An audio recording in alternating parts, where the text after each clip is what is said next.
Buonasera professore. Buonasera a tutti, ben trovati. Salve. Buonasera. Ciao Claudio.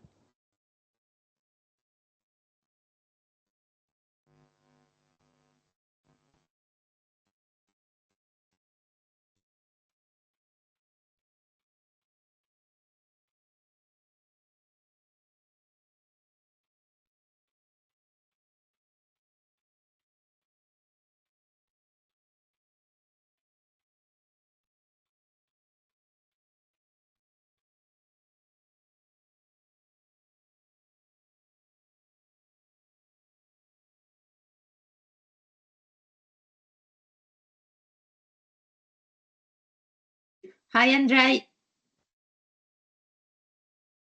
Hello. Hello.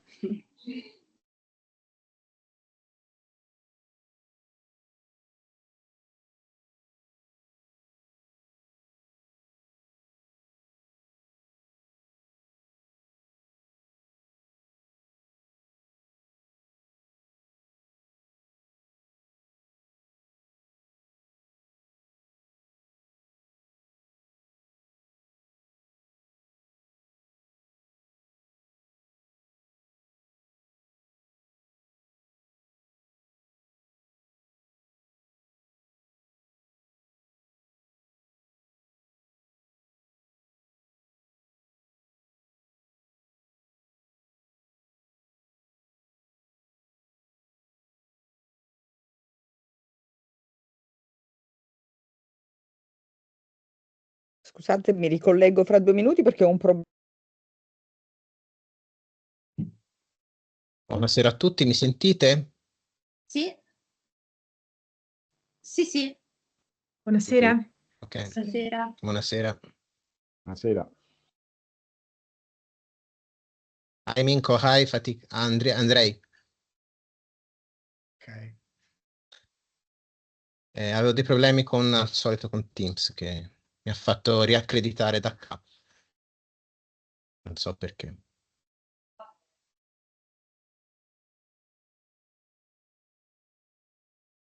Ok. Dimmi tu, Laura, Stefano, quando pensate che si possa partire, che io non vedo nemmeno i partecipanti.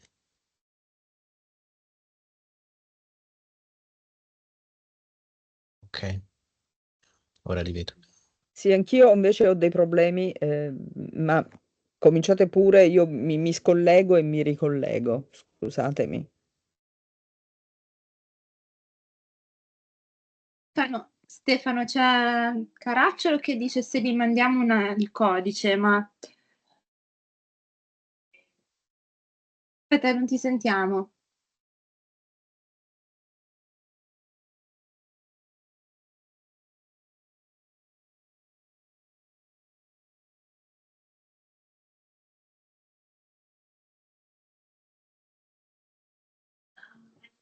Sì, no, dicevo, gli sto mandando di nuovo le mail. Ah, ok.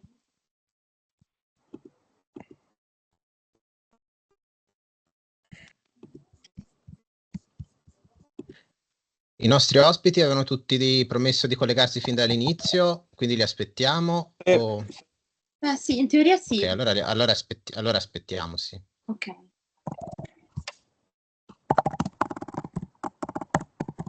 We are waiting for our Italian speakers.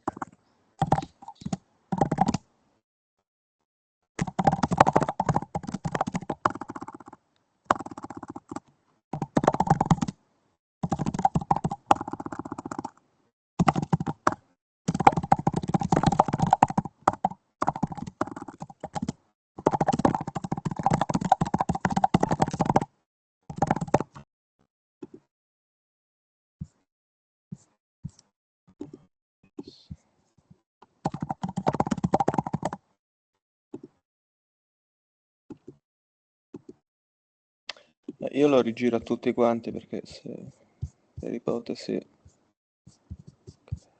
No, ora questo che era Caraccio, no, c'è anche lui.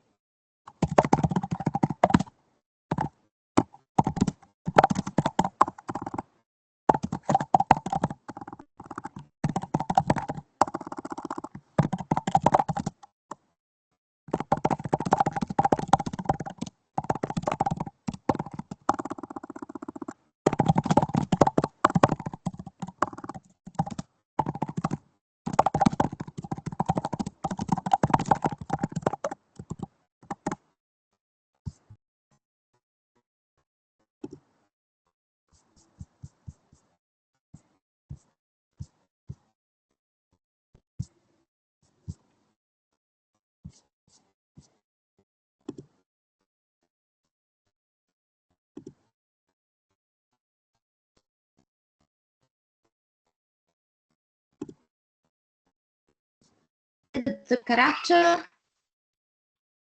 Buonasera, eccomi. Hi, Professor Tudor. Also.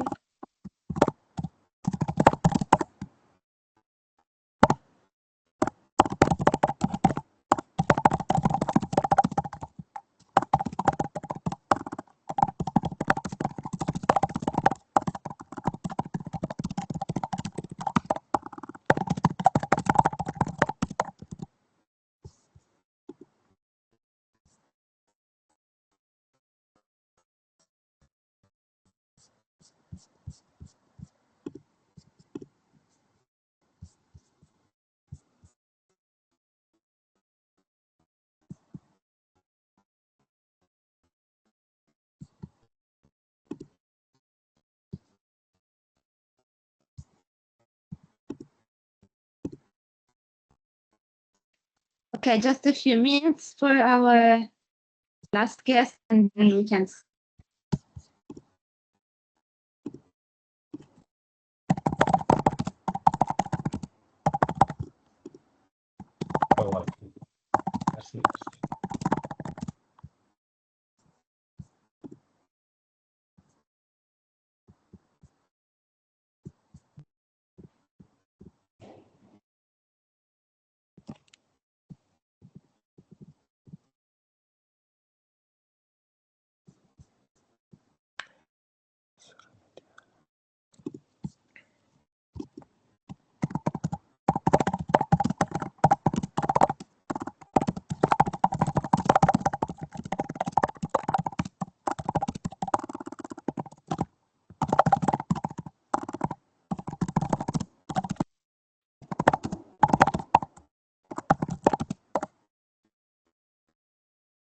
Ma non c'è una. Poi non ho la presentazione. Qua.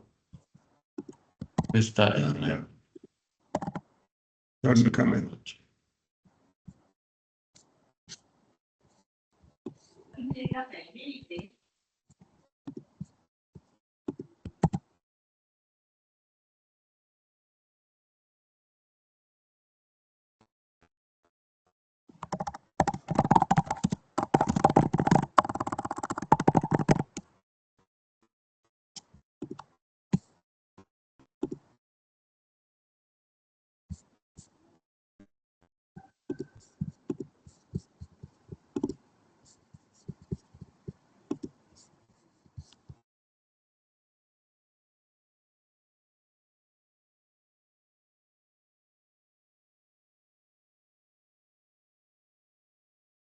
Manca ancora qualcuno? Possiamo. Aspettiamo ancora 5 minuti. Sì, in teoria manca il maggior Francesco Coppola, l'unico. Possiamo aspettare ancora un minuto e poi alle 15:10 cominciamo, ok? Certo, aspettiamo. Benvenuto a tutti intanto.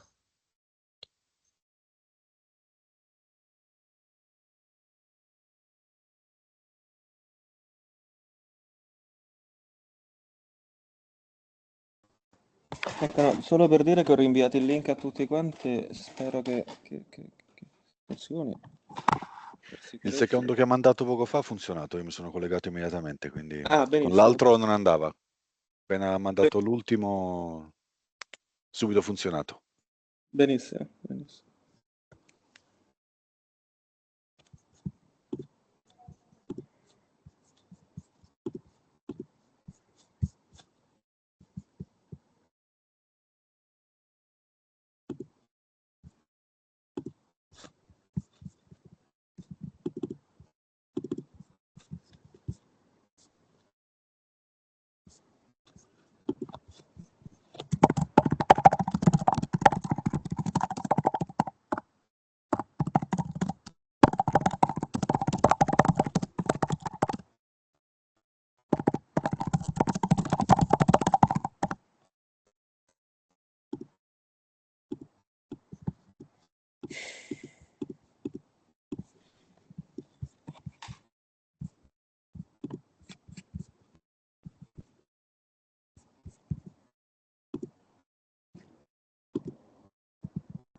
Novità.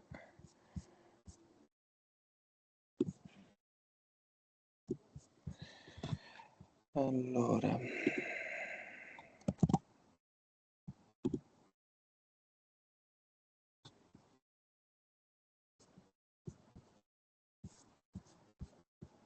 L'ho rinviata anche a Maurizio Remediani perché non anche lui, però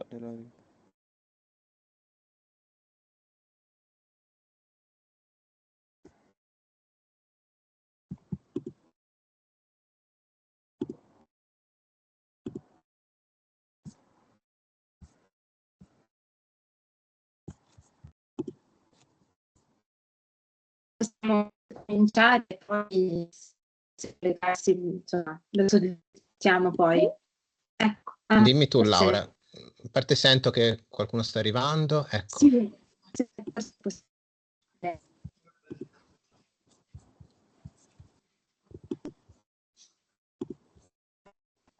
Ditemi voi, Stefano, Laura, quando è il caso di iniziare. Io sì, sono pronto. direi che Ti sento malissimo, Laura, però devi avere dei problemi di connessione.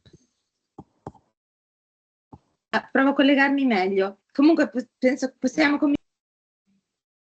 sì, Ok, let's get started. yep. Dimmi, Stefano. No, solo per dire che anche Maurizio Remediani mi ha chiesto la cortesia del link e gliel'ho inviato, dovrebbe Ma è entrare. entrato, l'ho ammesso adesso, Perfetto, tra di perché noi. la mail mi dava ancora... Lo vedo anche, lo saluto. Bene, scusate, non stavo monitorando tutti quanti e tre email. Grazie, bene. Okay, let's get started. Welcome to everybody. My name is Antonio Vallini. I'm professor of criminal law in the local University of Pisa. Today I'm not playing a particular role, but introducing our distinguished speakers, our workshop in general, and saying welcome to all of you. This is our third workshop, the third workshop of our project, Afraid, which is devoted to EU system of agricultural fraud detection, considering this from different point of views and on different levels, and a EU law level, a domestic law level, and a comparative level. The project in particular involves colleagues from Slovakia, from Poland, from Bulgaria, from Romania. That is to say, the countries, the European countries that, as well as Italy, are among the most affected by the problem we are talking about. Today's workshop will focus on administrative and criminal procedure that are set to detect agricultural frauds which jeopardize European subsidies. So, as already mentioned, we are honored to take the opportunity of being informed about these issues by professionals who are able to communicate a very, very high expertise on these subjects. We will have Italian and English speeches. As usual, we have collected the English ones in the first part of our workshop to make the thing easier to our foreign legal experts who are attending today. Our young researcher, Laura Ricci, is playing the role of chairwoman today. So she will have the responsibility of introducing every single speaker more in detail. I'll be following quiet your discussion. I wish you the best outcome, and I'm giving the floor to my Italian colleagues to let them introduce themselves as well. So I give the floor first to Eleonora or Alberto. Is the same for me? To Alberto, maybe, so following our program. Thank you very much. Good afternoon, everyone. Professor Vallini has already said, I am Alberto Gargani, professor of criminal law at the University of Pisa. and I take part in this interesting and important research project. I would like to thank all the workshop participants and experts for their cooperation. I'm sure they will make an important contribution to our research activity. And I apologize in advance if I will have to leave the meeting at 4:45 p.m. Thank you very much. Back to you, Professor Vallini.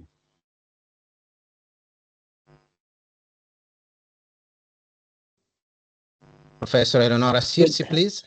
Good afternoon, everyone.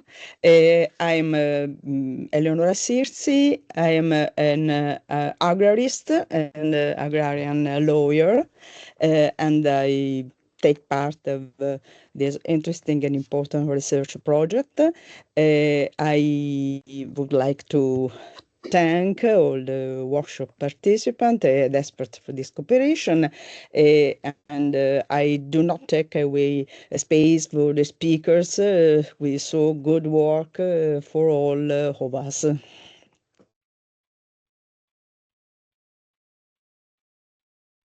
Okay, thank you very much. So, Laura, I think we can start with our book today. Okay, thank you, Professor Vallini, and thank you to all of you for being here today. This is our third virtual seminar of the AFRAID project, which is a co-funded project by the EWAF program. And today we are closing our first session of seminars, and this seminar is devoted, as already said, to investigate the prosecutorial issues concerning the frauds affecting the EU budget, with a focus on the agricultural frauds.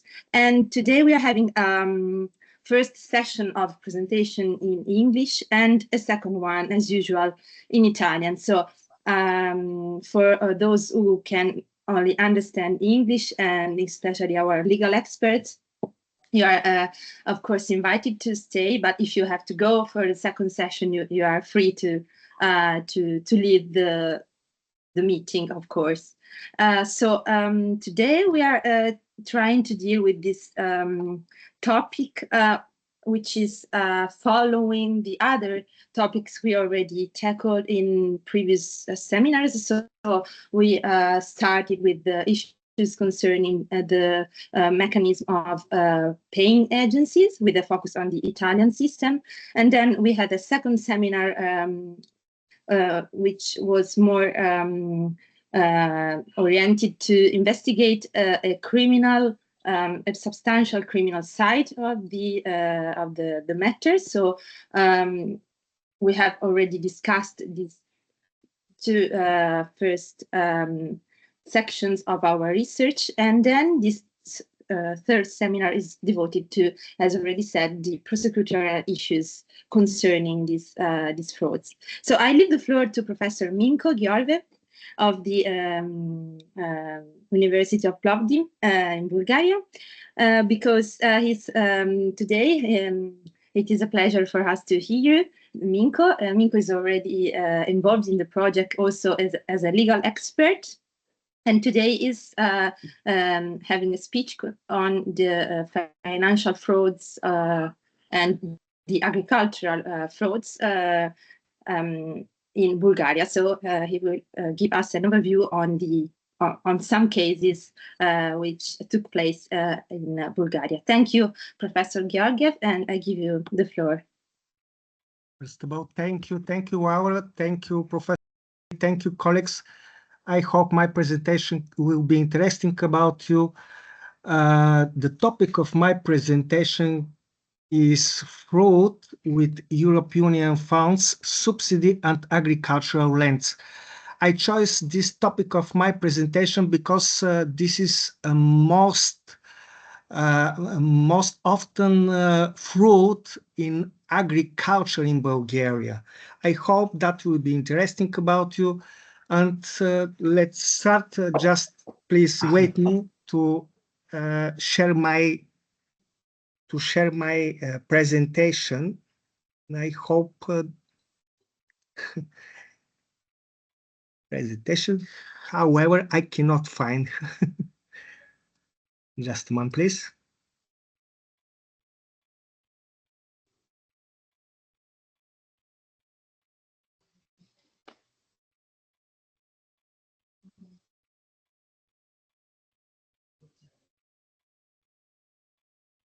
Can you see it? Excuse me? Unfortunately not. No. There should be the option share screen or share documents on the top right of the screen next to webcam, mic. Yes, yes, I understood. However, I cannot start my presentation. Okay, I will try with share screen. Mm-hmm. Yeah, so this also works sometimes. Share screen. Yes. Can you see my? Okay. Yes, we can see it. Thank you. I just will repeat topic my presentation, fruits with European Union funds, subsidy and agricultural land. I will repeat, this is most often fruit in agriculture in Bulgaria. Of course, I will try to be interesting and brief about this, about my presentation, because we have a second part. And let's start brief information on fruit with European Union found in Bulgaria. Can you see this graph? You will see two colors, orange color and blue colors. These colors show 2020 and 23. This is years which we try to compare, and we can see the total number of fruits, the total number of convicted person were effectively deprived of their freedom. Actually, on the first view, you can see that in 2023, the fruit in Bulgaria decreased. However, we cannot agree with this fact. Of course, this is a fact. However, we have our opinion about this situation. My opinion, fewer fruits are detected and accordingly fewer investigations are carried out. There is not systematized in synthetic information of the number of agricultural fruit with European Union funds. There is not such presentation of information on fruits. Analysis need when it comes to agricultural land subsidies. Actually, the brief about legal aspect of combating fraud in European Union funds in Bulgaria. The directive was transposed 2017 criminal law in Bulgaria.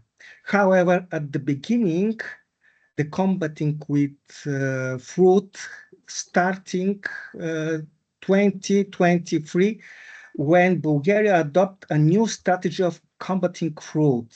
Through this strategy, the idea of systematic approach to combating fraud was established, meaning, first of all, introduction of common conceptual framework. Second, comprehensive harmonization of legislation, seeking the objective of the directive throughout other acts. And third, integration of new technologies and utilization of new technological tools in the prevention and detection of fraud in European Union funds. We can talk about new approach to reduce unpredictability in combating fraud in European Union funds in Bulgaria.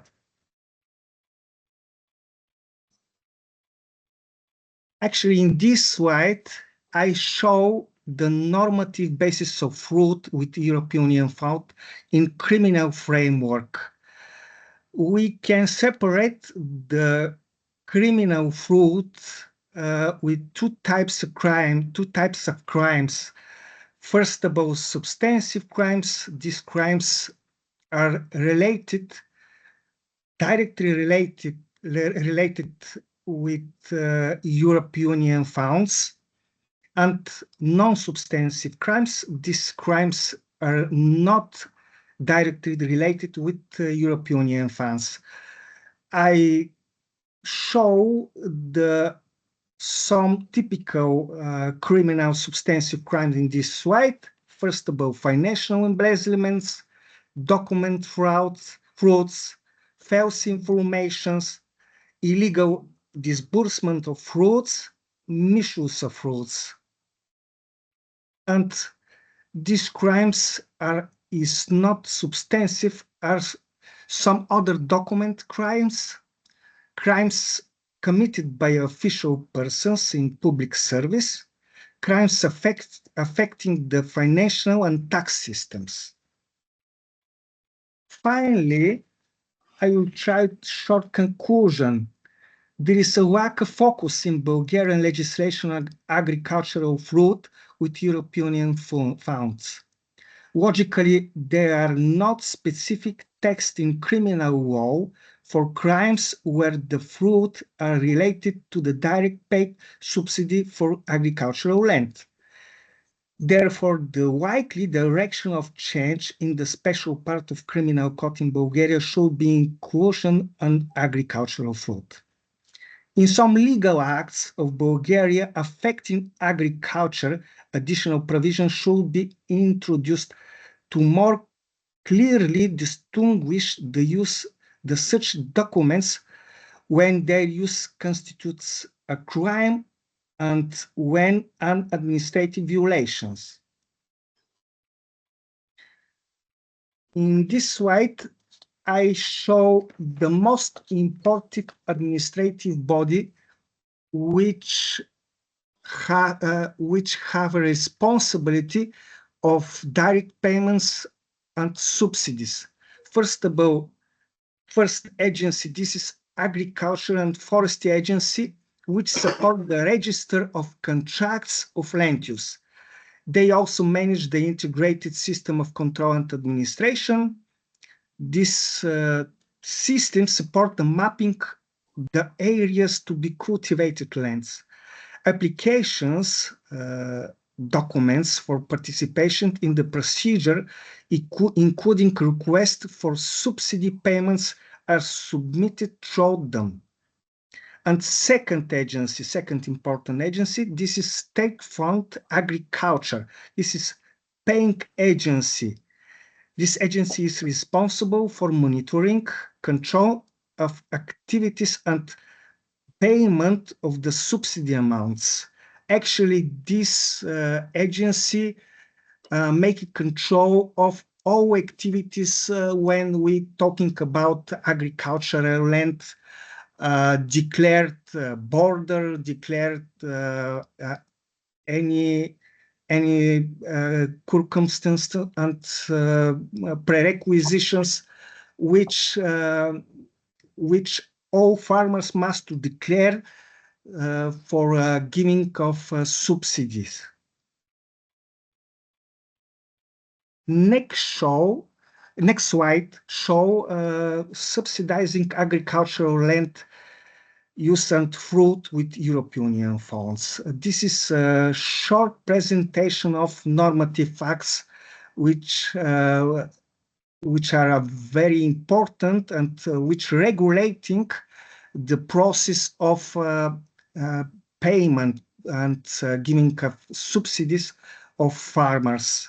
First of all, this is a law of ownership and use of agricultural lands, Farmers Assistance Acts regulation for the application of Property and Use Act, Lease Law, Law of Obligation and Contract, and through Ordinance number 5/2009, detailing the condition and procedure for applying for direct payments schemes of measures, and next Ordinance 3, which amendment and change Ordinance 5.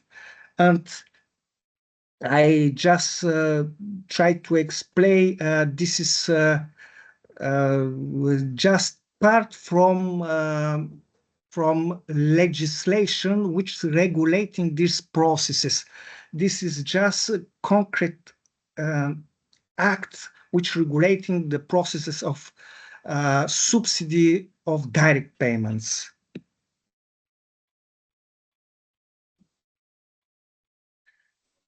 I will try to explain brief about scheme of fruit with subsidies obtained from European Union funds for agricultural land use.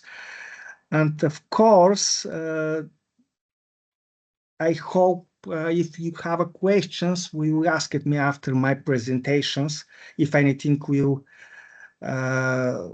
not be understandable. And now, I will try to explain, first of all, administrative officer. This is a staff. This is a person which have a status of public officials from of the Department of Agriculture and Forestry, provide information on agricultural land that has not been cultivated. And the last few years, this public official know the situation in the area and provide information about the fact that the owners of these properties have not lived in this settlement for the past few years. Sometimes they have left the country and live abroad. This is too often, too often people which have a property, agricultural land, and they not live in this area when located agricultural land. And they provide the information to other farmers. Usually these farmers are large producers who are cultivating other land in the same area. These farmers submit a declaration that they will cultivate the land, even though they do not have a contract with the owners for its use. Agency officials, this is this person which working in agency they registered these non-existing contracts, which allow the subsidy to be paid to this farmer. Actually, too often this contract doesn't exist because this is a fake contract. They just declare that there is a contract, and too important that this contract is a short time. They declare the short time contract less of 1 year, because the contract will continue to more 1 year. Usually the form is other. The form is notary deeds. Of course, this contract must be registered in a registry agency, and actually the process possible, the fruit is possible when these officials know about living, about the owners not living in this area when agricultural land located. And finally, they give information of farmers which working in this area, and I think because we have not enough restriction about limit about these short-term contracts, they successfully adopt payment of of agricultural subsidies.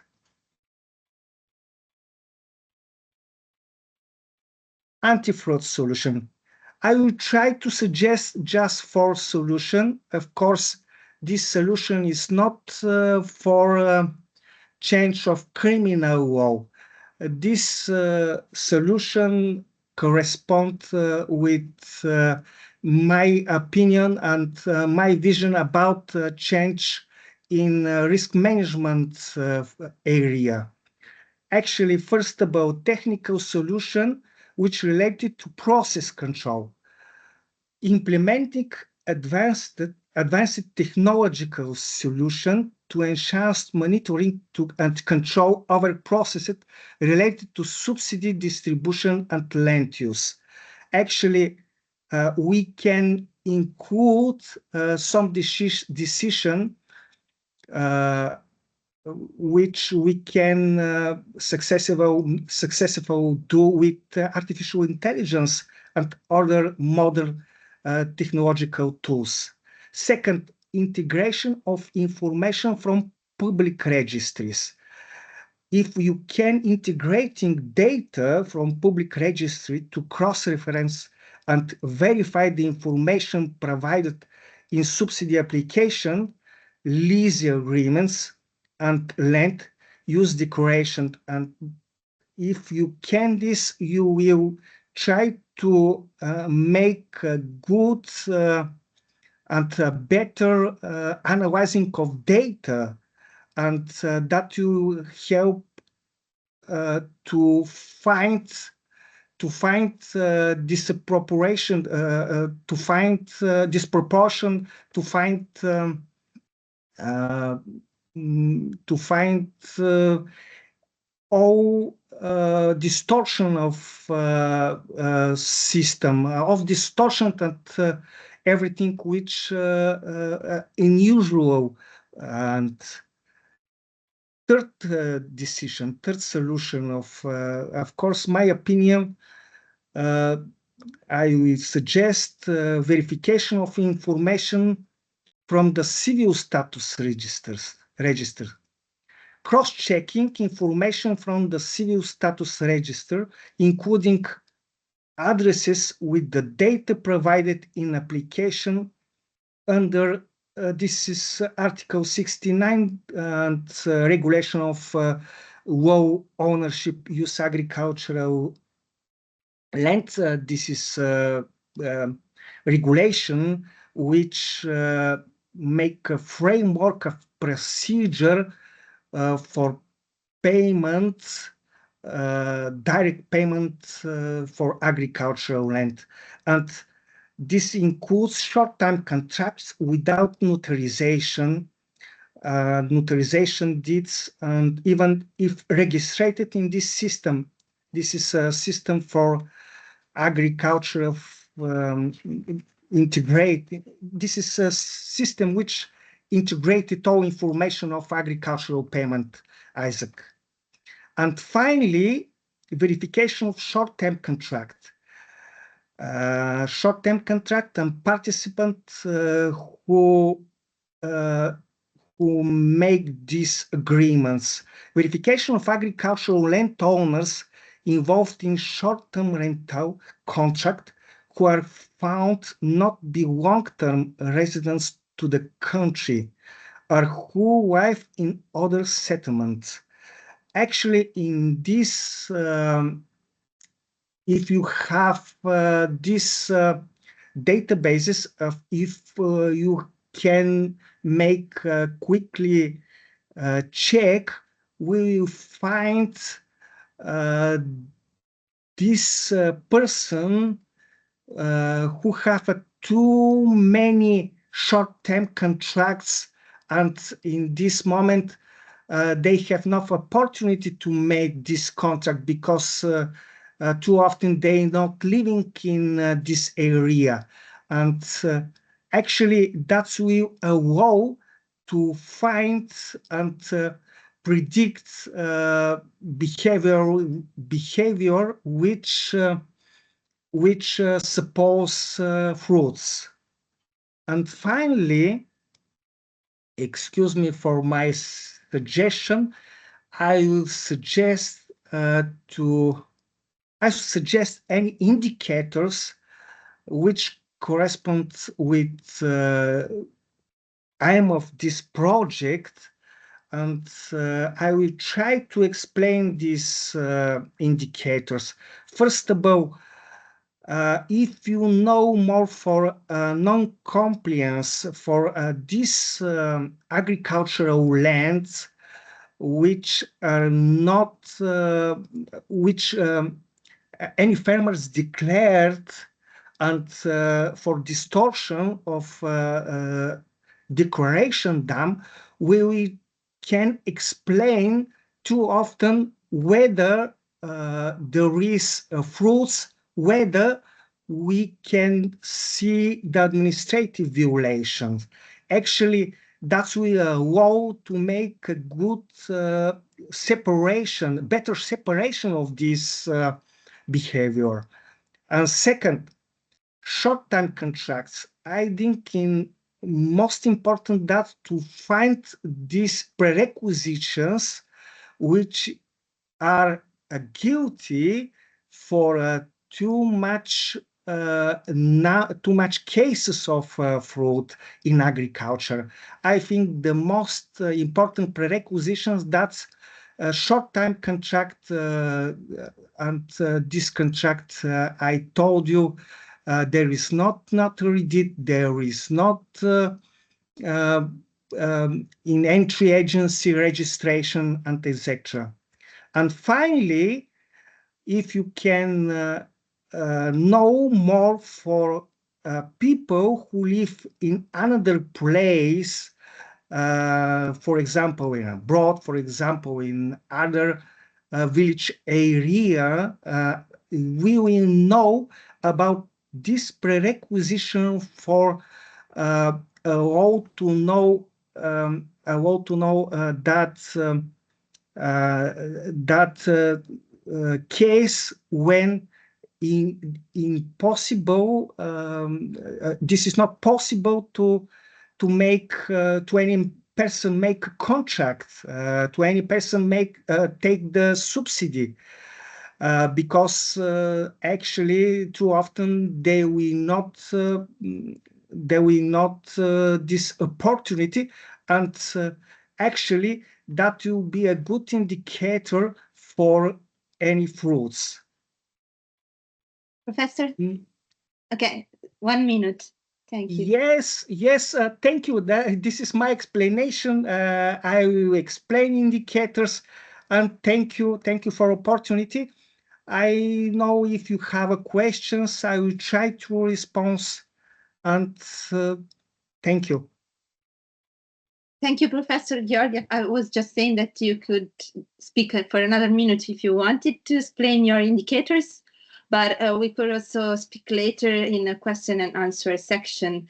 So for now, thank you so much, because many issues arose from your presentation concerning this overview on the agricultural frauds in Bulgaria, and I recognized some common issues which also affect the Italian system. So it would be very interesting to discuss together, also in other meetings, because we also have to go a bit deeper in our research. So I think that we will also discuss again all these issues, and also the use of IT tools it's another big issue we wanted to tackle with Dottoressa Cantisani. So we will return to you undoubtedly. And then, but now we don't have so much time, so we can go on with the other guest, the other foreign guest of today, who is Dr. Andrej Fatika from the AFKOS, Slovakia. I fear it is no more his position, but it is quite for sure our legal expert for the Slovakian system. I give you the floor. Thank you for being here, Andrej. Thank you, Laura, very much. Yeah, I will clarify a little bit about my position currently. However, I prepared a short presentation regarding cooperation, coordination, and some legal issues. I will try to share this one.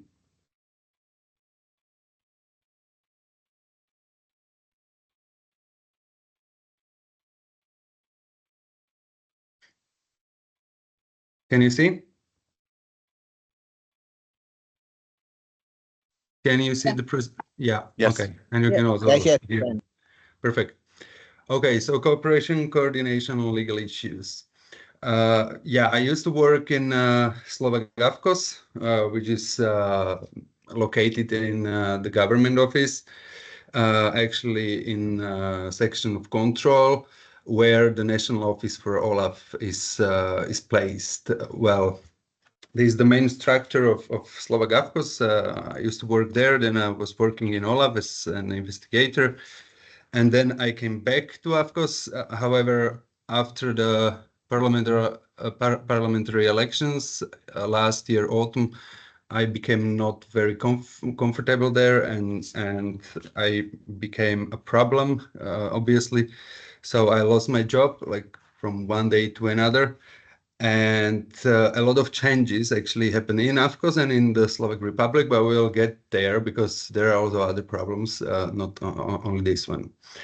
So the National Office for OLAF, basically the Slovak AFCOS and its main tasks are, I will go through this just briefly because we have other points there that are probably more interesting. Basically, it's anti-fraud coordination service. It is coordinating all the PIF matters via steering committees and different working groups. They are creating methodology and some legislation framework. AFCOS is also reporting irregularities via IMS to OLAF. It performs its own controls according with the Act on Control in State Administration. Well, this one act isn't very effective, but it still is part of the whole control system, which is relevant. It is also dealing with allegation of possible fraud and irregularities. It is doing analytical works, training activities in PIF area, and also communication activities. You can imagine AFCOS and the anti-fraud coordination service like this. In the middle, there is the government office as the AFCOS, and there is link to all the relevant authorities like audit, certifying authority, anti-monopoly office, public procurement office, national crime agency, financial administration, supreme audit office, and also the special prosecutor's office, and of course relevant ministries like managing authorities, including agriculture paying agency. Basically, all these entities are somehow linked via steering committee. The members of people who are working in these bodies, they are attending trainings, they are exchanging information. So there are legal basis for exchange of information based on OLAF requests, and so on and so on. At national level, I will focus now on cooperation and coordination with the law enforcement bodies. At national level, we used to do, or the Slovak AFCOS used to do trainings for investigators, workshop for prosecutors, because prosecutors don't like to be trained anymore. So it's more like a different kind of level of exchange of information. And then, of course, conferences for investigators and prosecutors. Of course, part of cooperation and coordination at national level, it's the data exchange, and it's the data that are linked to audits and controls, system operations, management and control system, and methodology. And quarterly, the Special Prosecutor's Office was sending to AFCOS information linked to criminal investigation, just basic information about the phase of the investigation, and it only, of course, obviously was linked to EU funds. Then we have European level. where this triangle of AFCOS and law enforcement bodies was somehow working. Basically, on data exchange, AFCOS was changing information with selectors and OLAF investigators, and usually these information are linked to audits and controls, projects, again, system operations, methodology. AFCOS was doing different analysis defined by OLAF, was making sure that the bank account information is getting to OLAF if there was a request, and also trainings. Here we can see at this slide, like the European level, where in OLAF it's Unit 01, the selectors, they are handling all the requests. They are handling all the allegations, and they are actually then requesting AFCOS for different information, for some data analysis. And we used to create this cooperation very vivid when we had very open relationships. And so basically from AFCOS, we were providing all of selectors with everything they were basically asking for. We basically handled their requests as priority. They also then were sending information about dismissed cases, and this case is supposed to be dealt with at the national level. So AFCOS then was sending these requests to relevant authorities to perform control audits or other activities. At investigation stage, the cooperation was, of course, between AFCOS and investigative unit. In our case, it was Unit A3, where AFCOS was handling all of the requests for documentation, information, analysis, of course, support during the on-the-spot checks, and also support to organize operational meetings with managing authorities or law enforcement bodies. Here, I can say something about some issues. Operational meetings with law enforcement bodies were always a little bit tricky, because based on the Slovak Penal Code, OLAF as such doesn't have direct access to the investigative file. So basically the sharing information was a little bit tricky, and the investigators never wanted to do that if without the agreement from the prosecutor. But there was the Special Prosecutor's Office, and AFCOS was working like years, and now I mean like 10, 15 years to gain trust, to be in touch.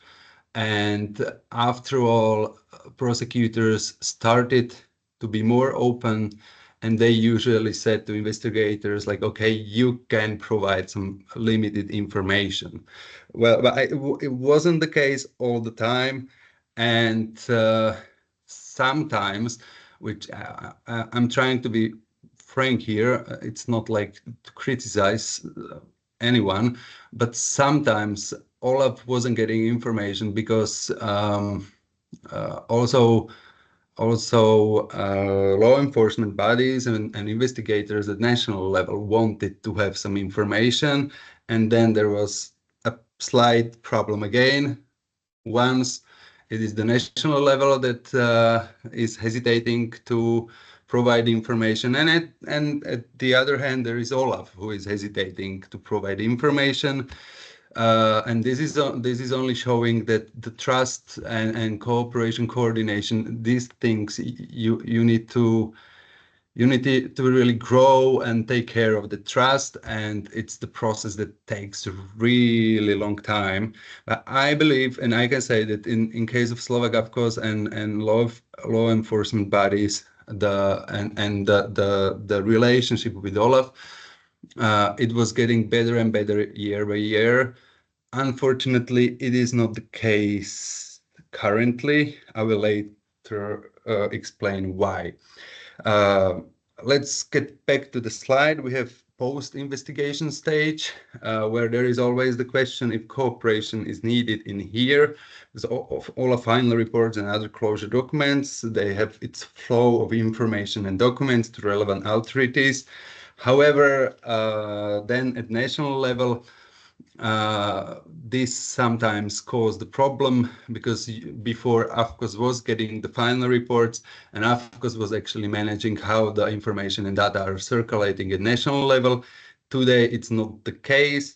It is not the problem of the Slovak Republic as such, but there was some other some problems with some other AFCOSs, and Olaf simply just decided that it is too risky to put final reports from their hands just to AFCOSs, because also AFCOSs are different. So currently, as far as I know, the final reports are not heading to AFCOSs. However, it is always the question how to set this circulation up. There's also a question if the follow-up should be monitored by AFCOS or not. And what I experienced by myself personally while still was working in Olaf, it was the Olaf EPPO coordination and cooperation setup. We were trying to find the way how to coordinate, how to exchange information. And at that moment, but it was like 2 years ago, it was, yeah, like with everything takes time. Again, it's all about trust. It's all about the procedures, technical ways. I believe that now the cooperation works better, because really when I was there, it was only at the beginning of the procedure. All right, here is something about the framework of information that Olaf can get. It is, of course, the network of liaison officers at different national authorities. Then it is direct access to specific national databases, project-related documents, mostly information from criminal proceedings. But as I mentioned, there is no direct access to criminal files. Then it is bank account information provided directly to Olaf by the Criminal Office of the Financial Administration, where AFCOS is playing coordination role. Then it's information from social insurance agency, health insurance agency, and providers, tax authorities, of course, from control and audit bodies, and other different sources of information at different e-justice portals. So it's quite a lot that AFCOS can actually get and provide for Olaf investigations. Well, some legal issues and differences that are causing problems. The first part are actually the issues are touching procedural guarantees, while at the EU level and national level, these are managed differently. For example, in Olaf regulations, you can find provision of right not to incriminate oneself in administrative investigation, because that is what Olaf is doing, especially during interviews and on the spot checks. And it was actually also European Commission who brought this provision to A3 regulation, and I'm always asking, like, why? Because still we are in administrative proceeding and Olaf is not producing any decisions. So the right not to incriminate oneself is causing a little problems, especially if we compare it with national level, because there are no provisions linked to nemo tenetur principle or right not to incriminate oneself in legislation regarding administrative controls and audits at national level. Basically, if we're talking about controls and audits at national level, there are contractual and other conditions that beneficiaries must apply and must respect, and basically they always have to cooperate. Another difference is from this part are the right of the person concerned and not to incriminate itself, the right to the opportunity to comment, which the person concerned usually has. But unfortunately, at procedural level, there is no harmonization really within all of units. And I mean, what I mean by that is that every unit is somehow managing the opportunity to comment letters slightly differently. Some units are writing really long letters, some units are writing short ones, maybe only like few facts mentioned, and maybe this is not exactly the best way how to deal such important issues.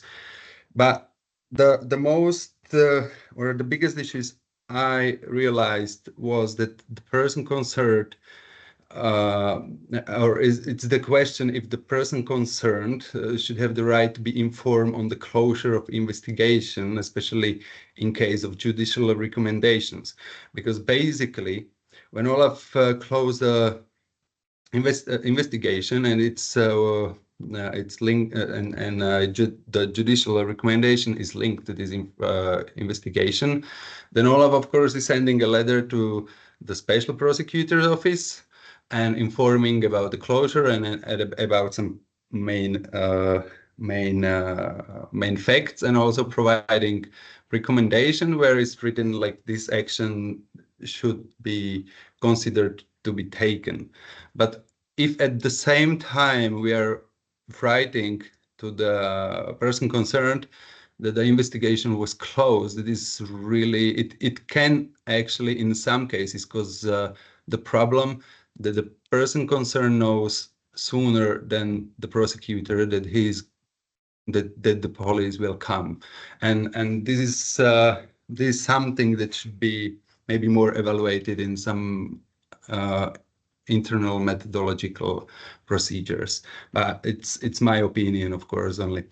At national level, the person concerned has always the right to see the final report and comment on it during audits and controls.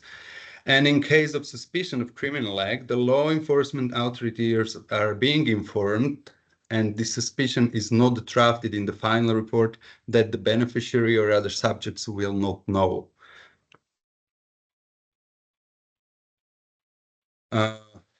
Well, another issues, specifically in agricultural area, it's the problems linked to the specific legal act, and it's the legal act that is taking care of agricultural land renting.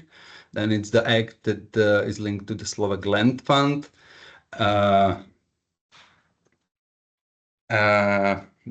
And why? So these legal acts are problematic because the situation in Slovakia is problematic. The land is very fragmented in Slovakia. You can see it also in the slide, which means that, for example, like 100 square meters can be owned by 200 people, for example. This is really causing problems, and it is causing problems for civil courts, but also it is causing problems in direct payments procedures when farmers are trying to make the specification of the land in their applications, and at the same time other farmers are doing the same. So they are getting into the cross, and the cross means the on-the-spot check control. And what we discovered is that basically there are more contracts for one piece of land. Owners sometimes are renting the same land to more than one farmers based on who is offering more money. But of course, they do the contract with farmer A, and later, few months later, farmer B is coming and he's asking for renting, and the owner says just like, no, I already rented it. So, okay, the farmer B is saying, I will give you more money. So he accepts, but he never actually ended the first contract. So sometimes the problems are not intentional. On the other hand, a lot of farmers knows about these problems. A lot of farmers is actually starting more companies, and some companies are dedicated only to one aim, and the aim is to intentionally crossing other farmers. this problem isn't very comfortably handled by the Agri-Land Renting Act. And very often we have situations when even the case is getting on to the court, and the court actually refuse to take the application because, well, there is like 200 or 400 rental contracts, and it is not simply possible for court, if it's not analyzed before, just to say who has the right to use the land. So basically, the biggest problem is the land fragmentation in Slovakia, and then it is how creative some farmers can be. However, there are also other big problems in agriculture area. Officially, the irregularity detection rate, it was from, if I remember right, from 2017 until 2021, so let's say 4-5 years period, the irregularity detection rate was only 1%. So it means only 1% of payments is touched by irregularities, which is not much. If we talk about fraud detection, it's only like 0.11. It's basically nothing. But then what happened? Of course, a lot of you might heard about a lot of medially known cases in Slovakia from last, let's say, 5 years. So then the external, of course, forensic audit company came, and they carried out in 2021 audit, forensic audit, and it showed that only 20 of the sample of 53 projects had no need for financial recovery. So there were findings, but without the financial impact. This means that more than 60% of the projects in the sample were connected to a financial correction or a correction that is yet to be confirmed or denied by a specialized control bodies. And in the case of 12 projects out of 53, an allegation was filed with the law enforcement bodies. So it means 22% of fraudulent irregularity. So now just compare it to the official irregularity reports and to what the forensic audit carried out in 2021. I think the difference is extreme, and I can confirm from my from the time when I was in AFCOS, from our controls, from national audits, and also from Olaf investigations, that we also discovered a lot of different issues. I have in other documents some of the issues that we discovered. I will show you shortly. Just to finalize this in financial terms, the forensic audit showed us that 27 million out of 47 million, so it's like 58% of expenses were paid out at risk, which is not really nice, right? As I mentioned. Sorry, Andrei, 1 minute. Okay. Okay. As I mentioned, it took years to train investigators. It took even more time to build trust with prosecutors. And unfortunately, now we have the new penalty code in Slovakia. The former one was in breach with the PIF directive. The new penal code dealt with this infringement but created others. Currently, the penal code is within the Constitutional Court. The Special Prosecutor Office was dismissed. The structure and powers of the National Crime Agency was significantly changed. AFCOS is currently under reconstruction and is going through childhood diseases again. And I'm really afraid about protection of financial interests of European Union in Slovakia currently, because, well,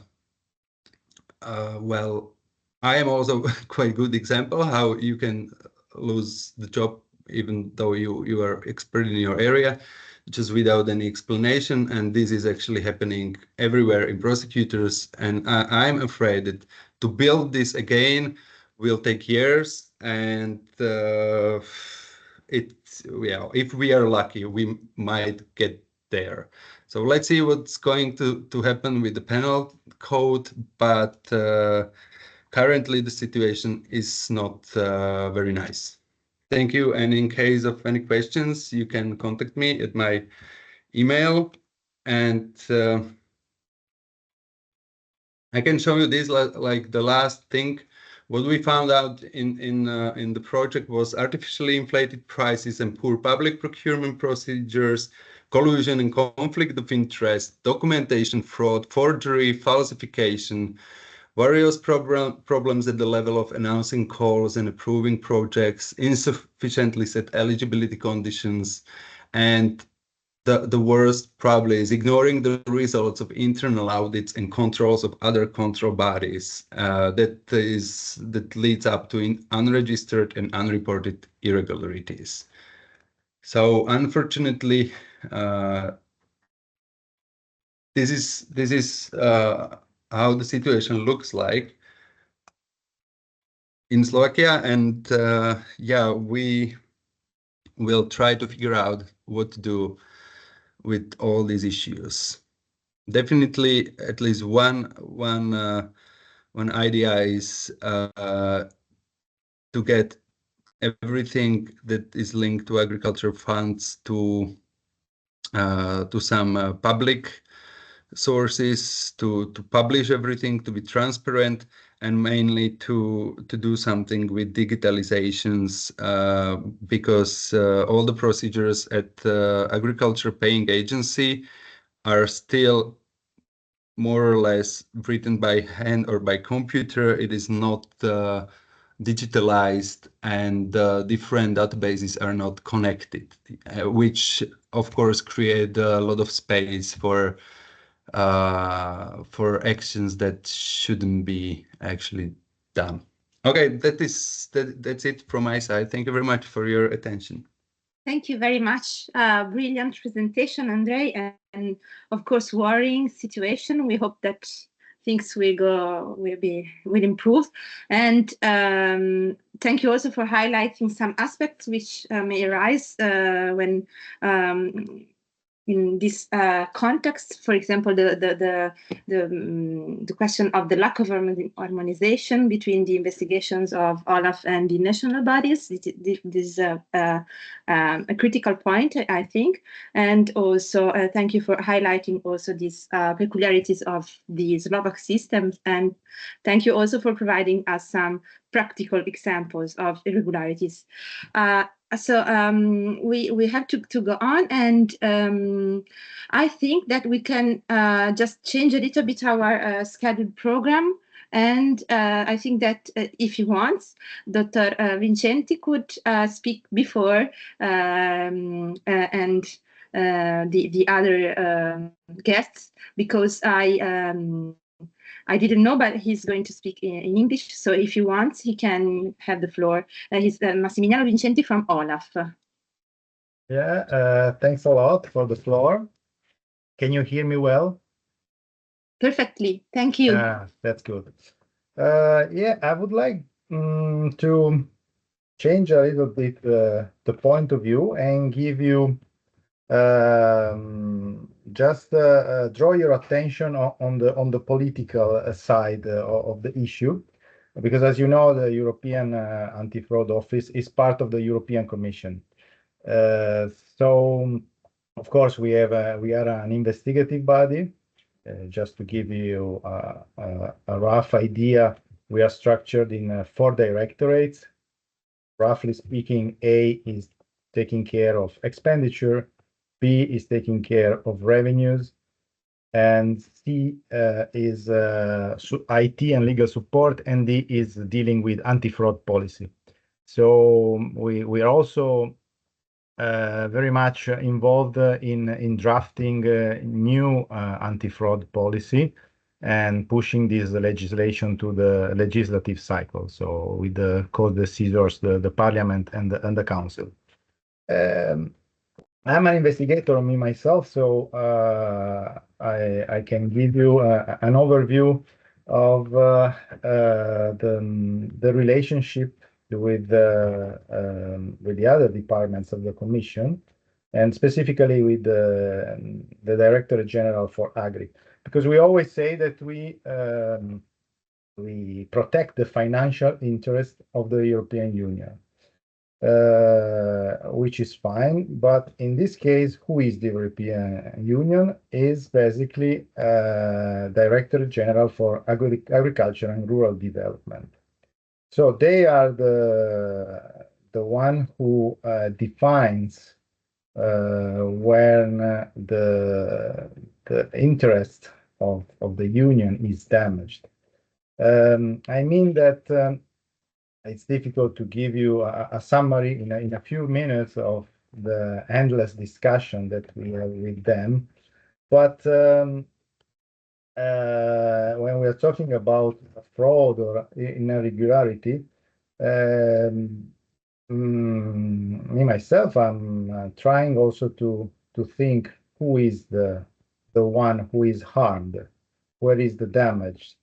So in this case, there is not really a person offended, persona offesa del reato, as we say in Italian, or somebody who is damaged, if not else the financial interest of the EU. But the EU is DG Agri. DG Agri has a very peculiar position. So sometimes we carry out our investigation in the agricultural sector, and then we forward our financial recommendation for recovery of the undue subsidies provided to companies or to individuals in the sector to DG Agri. And we see that they are not in line because, for example, their position is that the general philosophy is that we have to encourage people, especially farmers and especially young farmers, to take care of the land for a number of reasons, from environment to fight the phenomenon of abandoning the rural areas, for social reasons, and so on and so forth. So many times they say, okay, the legislation say that is enough to keep the land in good rural, agricultural and environmental conditions. What does it mean? This is a big question mark, but sometimes we really had difficulties, and we struggle to convince them that okay, yeah, the land was maybe worked on and somebody took care of it, but in an illegal way. And the discussion are really long. I mean that they quote very often a ruling from a court in Corsica, in France, saying it doesn't matter, for example, if the land is abusively occupied. So if somebody is taking care of it even without any title, without a rental contract, without a purchase contract, the important thing is that the land is kept in this minimal agricultural and environmental condition, and this is enough to receive EU subsidies. So this poses, of course, a lot of questions for us who are basically running after individuals who abusively occupy land, but also after criminal organizations who exploit this kind of, let's say, soft approach. So in a nutshell, we have to take into account what is the consideration. At least for us, it's very important because our financial recommendation, they go for recovery to DG Agri. So we have to convince them to to go on the line of our legal reasoning. Otherwise, our job is basically blocked. Secondly, well, we had very good operation with national authorities. The speaker before me was talking about Slovakia, and I remember that there was a really important, very complex case concerning the land. And I remember they had a problem that every single parcel of the land can be owned by hundreds of owners. In Italy, I can quote the good cooperation with the Carabinieri and Guardia di Finanza in the framework of Operation Nebrodi in Sicily, where we witnessed the weakness of the system that fortunately has been improved since then. But there was a number of questions where the organized crime managed to infiltrate, first of all, the agricultural assistance centers, the CAA, which in Italy are, let's say, they give support to farmers in every sector, from the tax declaration to bookkeeping, but also to submit the request for agricultural subsidies. It was clear that there was a real infiltration of organized crime in the sector, because this agricultural assistance center, they have georeferentiated the maps from the satellite, which clearly indicates which plot of land is already receiving EU subsidies and which is not. And the one who are not yet receiving are obviously their target. So we see it in several different ways. So for example, they can produce fake rental contracts, maybe with the owners knowing nothing about that. They can produce purchasing contracts, again with the owners know nothing of this fraud. But we saw other techniques. For example, they were receiving agricultural subsidies on plot of lands which were owned by town halls, so by local governments.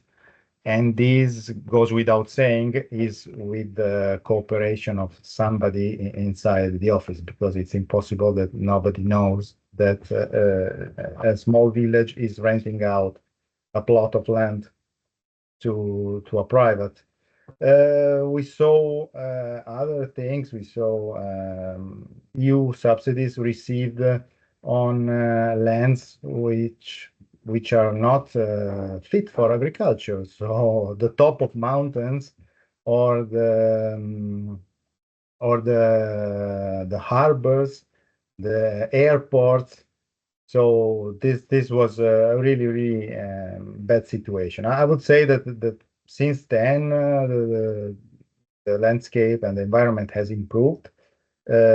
Some correction has been done to the system. For example, I would quote the fact that before it was common practice for this agricultural assistance center to leave the access to their computer basically free. So they left the credentials to enter the national system in agriculture free to access for consultants or chartered accountants or lawyers or let's say intermediaries who were basically submitting the claims for EU subsidies. That is very important from a procedural point of view, as we can imagine, because then it's almost impossible to identify who submit the claims, who really concretely basically committed the fraud or the irregularity. So this is not possible anymore. The system has been tightened up, and automatic controls, for example, has been introduced in order that the same plot of land does not receive double funding.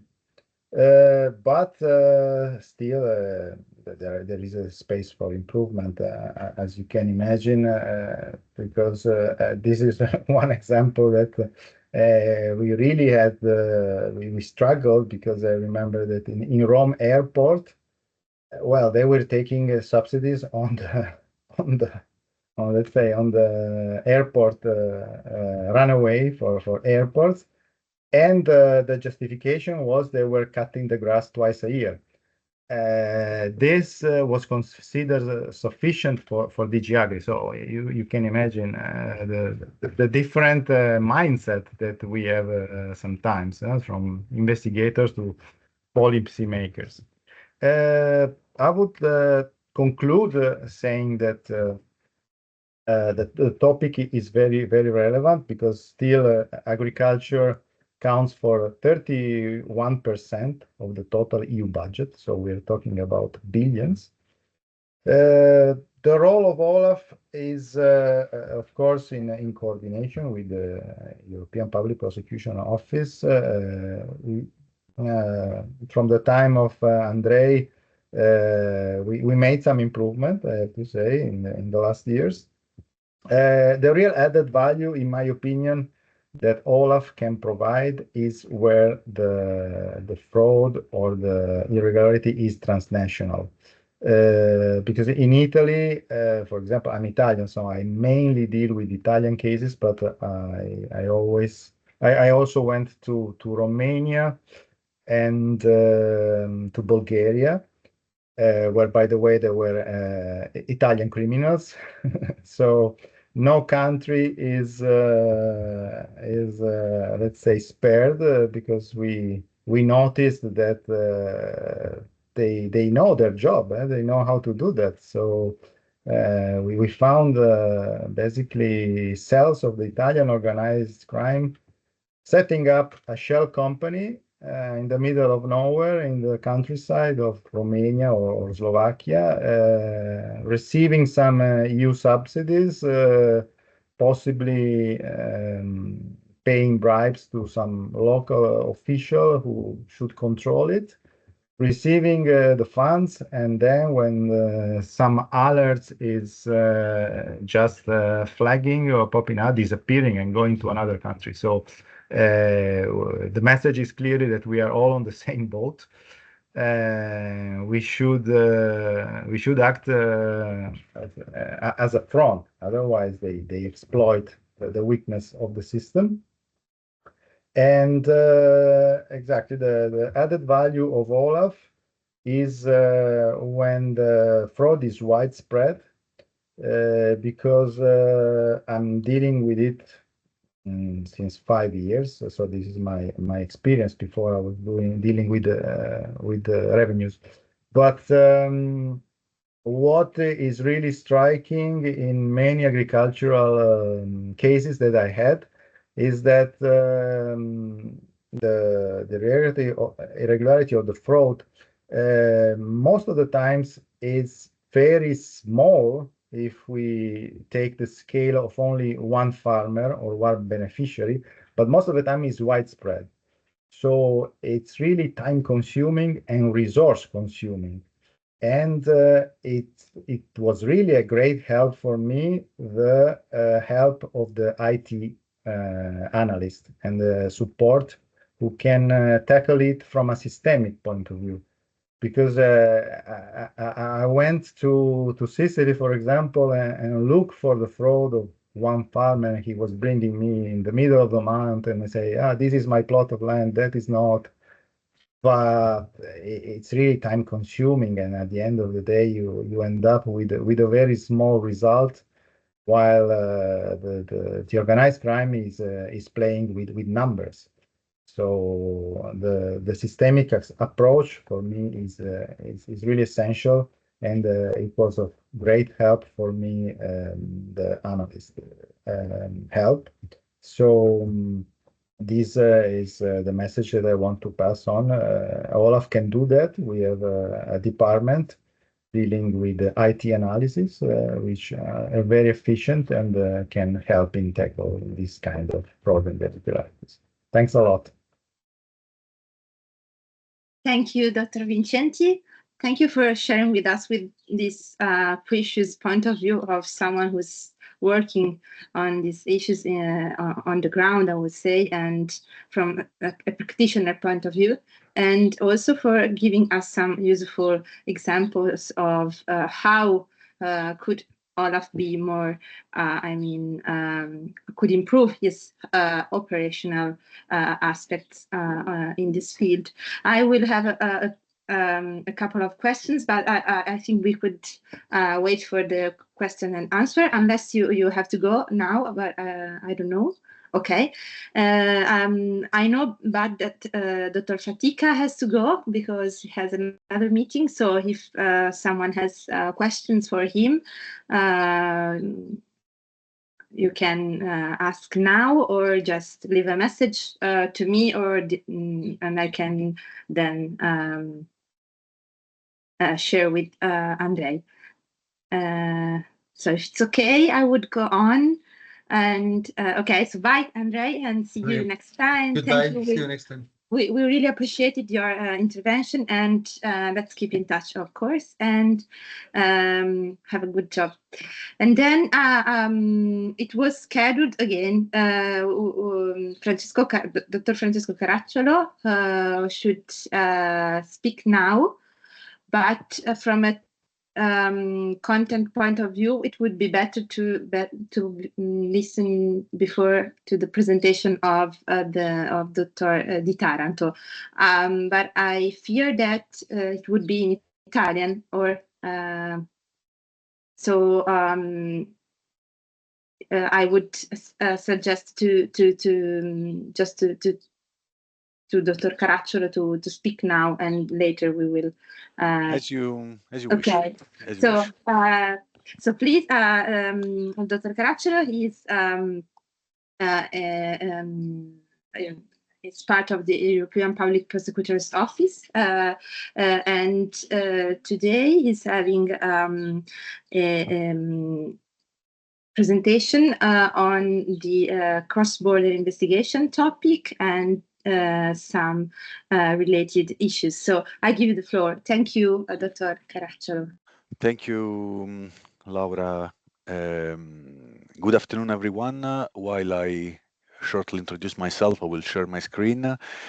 Just let me know if you can see it. So I can start my presentation. As said, my name is Francesco Caracciolo. I have a background as a police officer. I'm a former, I have to say, Lieutenant Colonel of Italian Guardia di Finanza. I joined the PPO in 2021, a couple of months before the PPO became operational, as a senior case analyst, and almost immediately I coordinated before the Team 2 supporting Italy, Germany, and Austria, and after an internal reorganization, I'm supporting now the cross-cutting project team. Probably this name doesn't sound any bell to you, but my team is dealing with investigations related to money laundering, organized crime, and we are also providing support in asset recovery activities. Also, we are providing the first analysis projects of the PPO. I will talk about the revolution. This is the name of this presentation of the Article 31. But before starting, and also to bridge a little bit from the other presenters, I partially agreed with Massimiliano. I know him very well. We were colleagues in Italy from Guardia di Finanza. I hand over him the position in Kosovo with the United Nations back in 2006. So we know each other from a long time ago.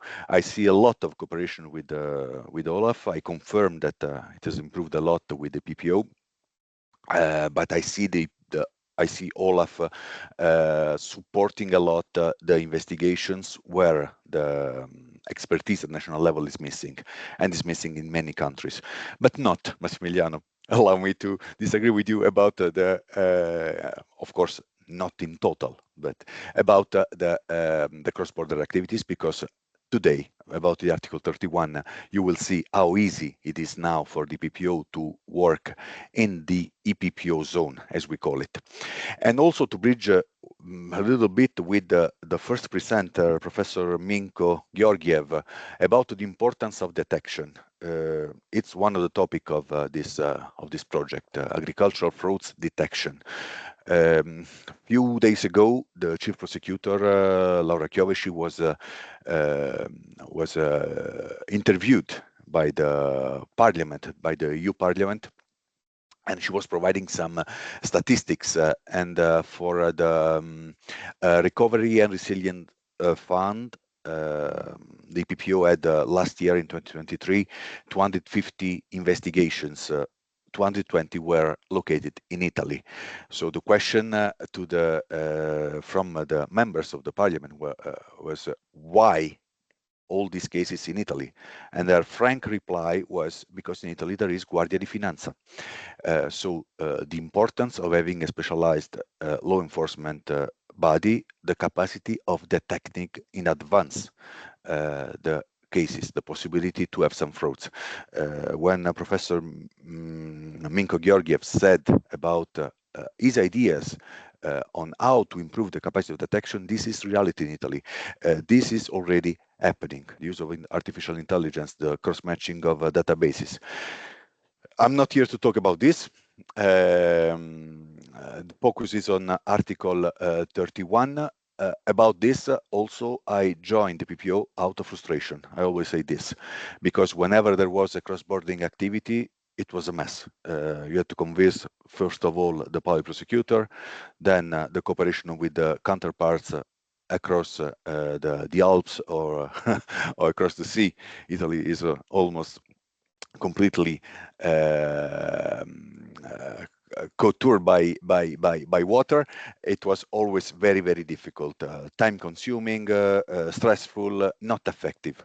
Now with the Article 31, we are in the position that we can be effective, fast, and you will see why.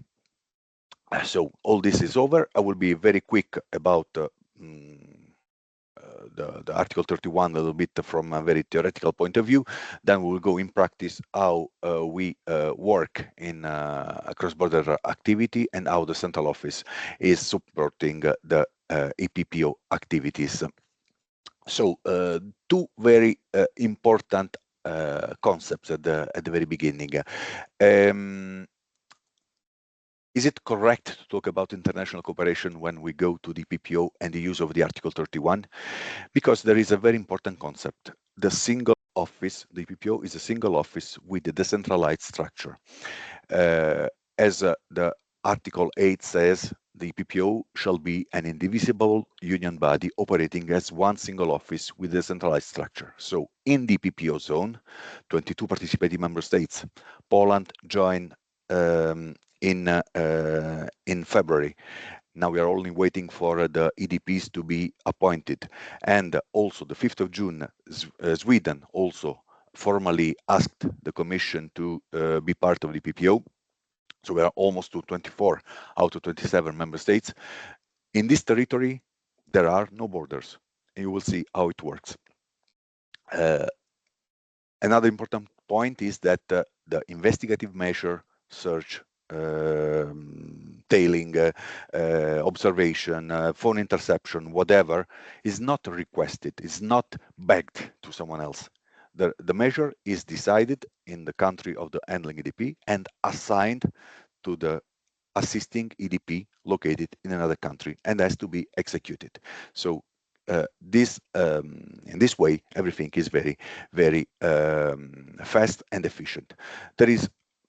We are talking about real integration of the EU. We are almost talking about the federal state when it goes to this Article 31, and I'm very proud of it.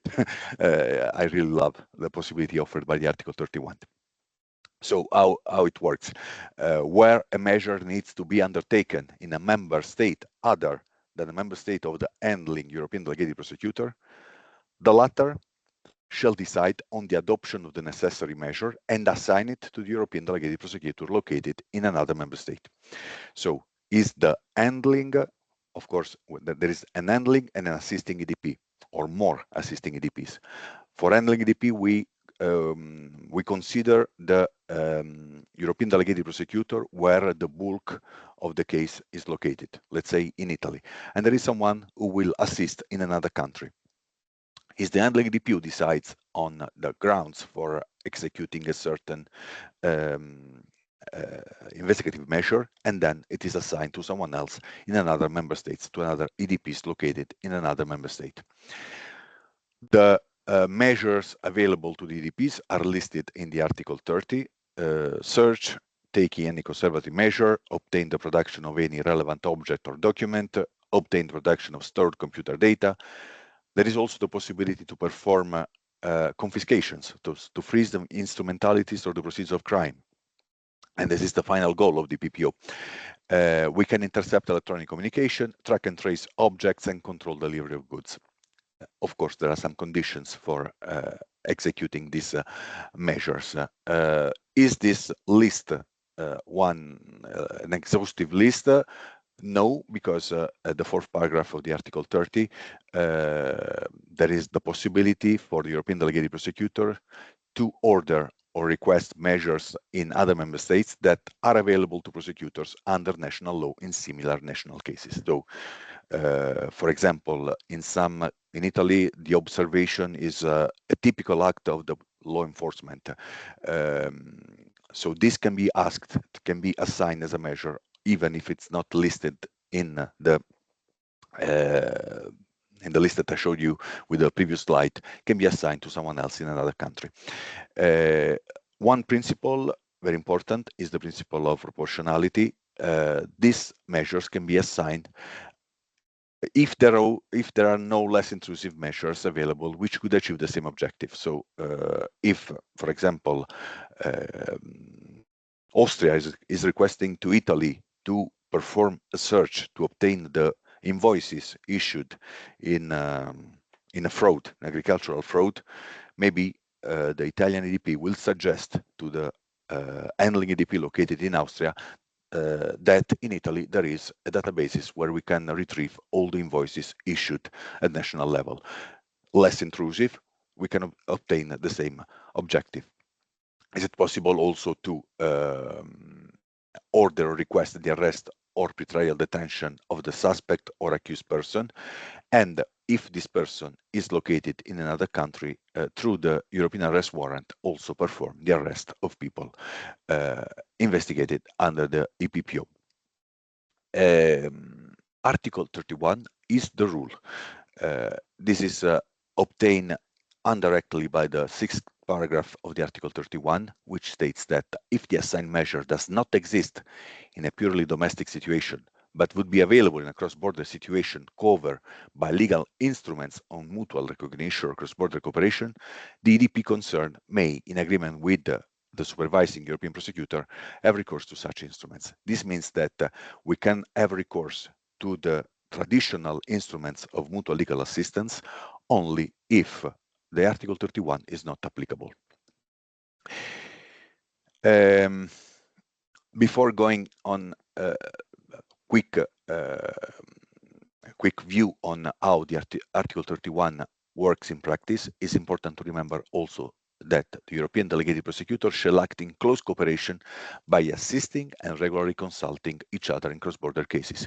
The example I made a few minutes ago about the possibility to access a national database about invoices instead of performing a search. So they have to consult each other, find the best possible way to obtain the evidences that they are looking for. Where the handling European delegated prosecutor assigns an investigation measure, so we are talking a cross-border activity, he has to inform his supervising European prosecutor. This is why I wanted Dr. Di Taranto to speak before me, because he could have explained a little bit in detail how the bodies of the EPPO are working. We have the European prosecutors located in Luxembourg, one for each participating member state, and on the territory of the participating member states, we have the European delegated prosecutors who are performing the investigations together with the national authorities. So how it works? DDP, where the investigation is rooted, identify the necessity to execute an investigative measure in a different member states. First thing, informs the European prosecutor in Luxembourg. The Luxembourg, so if we have as an example Italy and Estonia, the EDP, the Italian EDP informs the European prosecutor, the Italian European prosecutor in Luxembourg. The European prosecutor in Luxembourg asks to the European prosecutor of Estonia to identify the assisting European delegated prosecutor located in Estonia. The two EDPs, they start talking to each other and they identify the best possible way to cooperate. This happens via Skype, via emails, etc.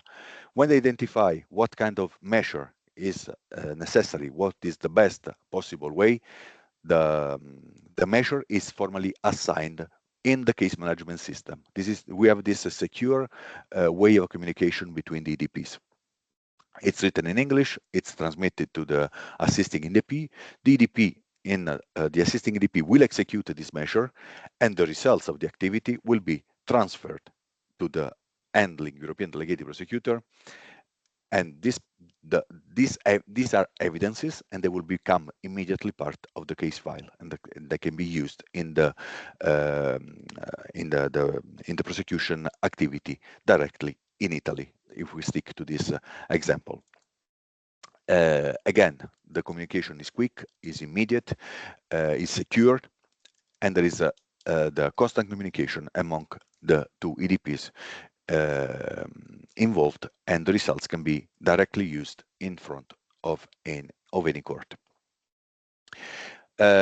One step more, the procedure and the modalities for taking the measures shall be governed by the applicable national law. Every EDP is applying the legal framework at national level. The justification and the adoption of the measure is governed by the law of the member state of the handling EDP. So it's the handling EDP who has to find the legal justification for the adoption of the measure. For the execution, of course, the assisting EDP will apply the legal framework of the assisting country. And of course, this is the possibility also to provide the legal remedies to the person who will be under the execution of this act of investigation. So the possibilities are listed in this slide. The measures does not require judicial authorization, because this is the most common situation, and the assignment in English is transmitted through the case management system from the handling EDP to the assisting EDP. But if there is the necessity of a judicial authorization, for example, in Italy, the search is authorized by the prosecutor, but in many countries, it's an act of the judge. It's authorized by the judge. So in Italy, the European delegated prosecutor will issue his own decision to perform a search, will translate this document in the language of the assisting EDP, and will transmit the assignment through the case management system. Sticking also again to the example Italy and Estonia, if in Estonia there is a need of a judicial authorization, the EDP in Estonia will go to the judge and obtain anyhow the authorization from the judge. The same can happen if, for example, phone interception in Italy authorized by the judge before transmitting for the execution to the judge, to the assisting EDP located in Estonia, the Italian EDP needs to obtain, first of all, the authorization from the judge, and together with the assignment, the judicial authorization will also be transmitted. No other supporting documents need to be transmitted. The justification is evaluated by the judge in Italy. Of course, we need the assignment needs to be substantiated. Now, what can happen if the judicial authorization is required in both countries? Of course, if I go back to June 2021, when the PPO became operational, this was one of the first questions, because the regulation does not foresee this situation, but also the recital 72 says that in principle there should be only one authorization. But we discussed a lot this in Luxembourg, because of course there could be some consequences on the legal remedies for the person located in another country and to be searched, to be intercepted based on the decision taken in another country. So first of all, there was one principle: the complete application of the Article 31 cannot be more cumbersome, more complicated, more time-consuming than the traditional instruments of mutual legal assistance. For example, the European investigation order. Sorry. Also, the guidelines was that the decision should have been taken into the country of the handling European delegated prosecutor, and no more documents should have been provided in addition to the decision provided by the national judge to the assisting country and to the assisting judicial authority. All this, in a way, became the rule for the PPO until the moment that this was raised in front of the European Court of Justice in the case C281/22.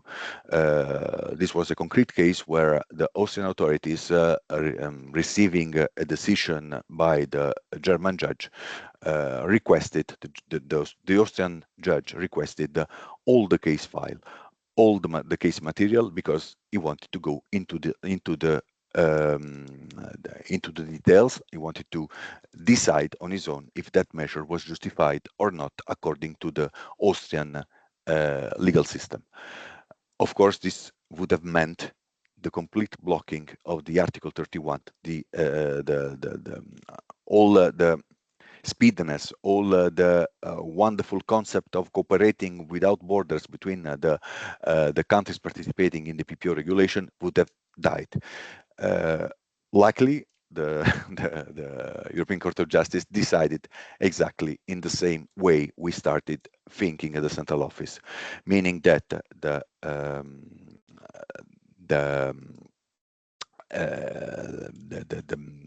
substantial reason for the issuing of an investigative measure should have been taken in the country of the handling European delegated prosecutor, and the judge of the assisting European delegated prosecutor should have only evaluated the execution of the measure, so giving the legal remedies to the person under investigation. How we support in concrete these activities from the central office, because if you can easily imagine, one of the biggest problem is the cooperation not among DDPs, but among the law enforcement supporting the cases located in different countries. Language barriers, different legal frameworks, different level of expertise. Again, here the importance of having the OLAF on board in the PPO activities. What we are providing from the central office is the support to these investigations. We draft report, sometimes we operate as investigators and we provide specific reports to concrete acts of investigation based on the decision of the EDPs, and our reports are entering, depending on the legal framework at national level, even the case file. And for this reason, one of the last points of this slide, we provide also testimony in court. We've been called to provide testimony. We draft reports also in relation to the analysis of documents, But the most important thing that we do is to provide an added value compared to the national authorities, because we think that the most important part of the activities, the investigation activities, should be performed at national level by the law enforcement. They need to be coordinated. EDPs are getting more and more cases, so they have to go to coordinate the investigations, they have to face the trials, they have to travel from place to place to be present in hearings and other activities, trainings. So we are trying to support the EDPs in these activities. We coordinate the activity of the law enforcement, we organize meetings at national level or in Luxembourg. We organize also the action days. Given that we are talking about very large operations, the activities of the BPO by definition are very big investigations with a cross-border nature.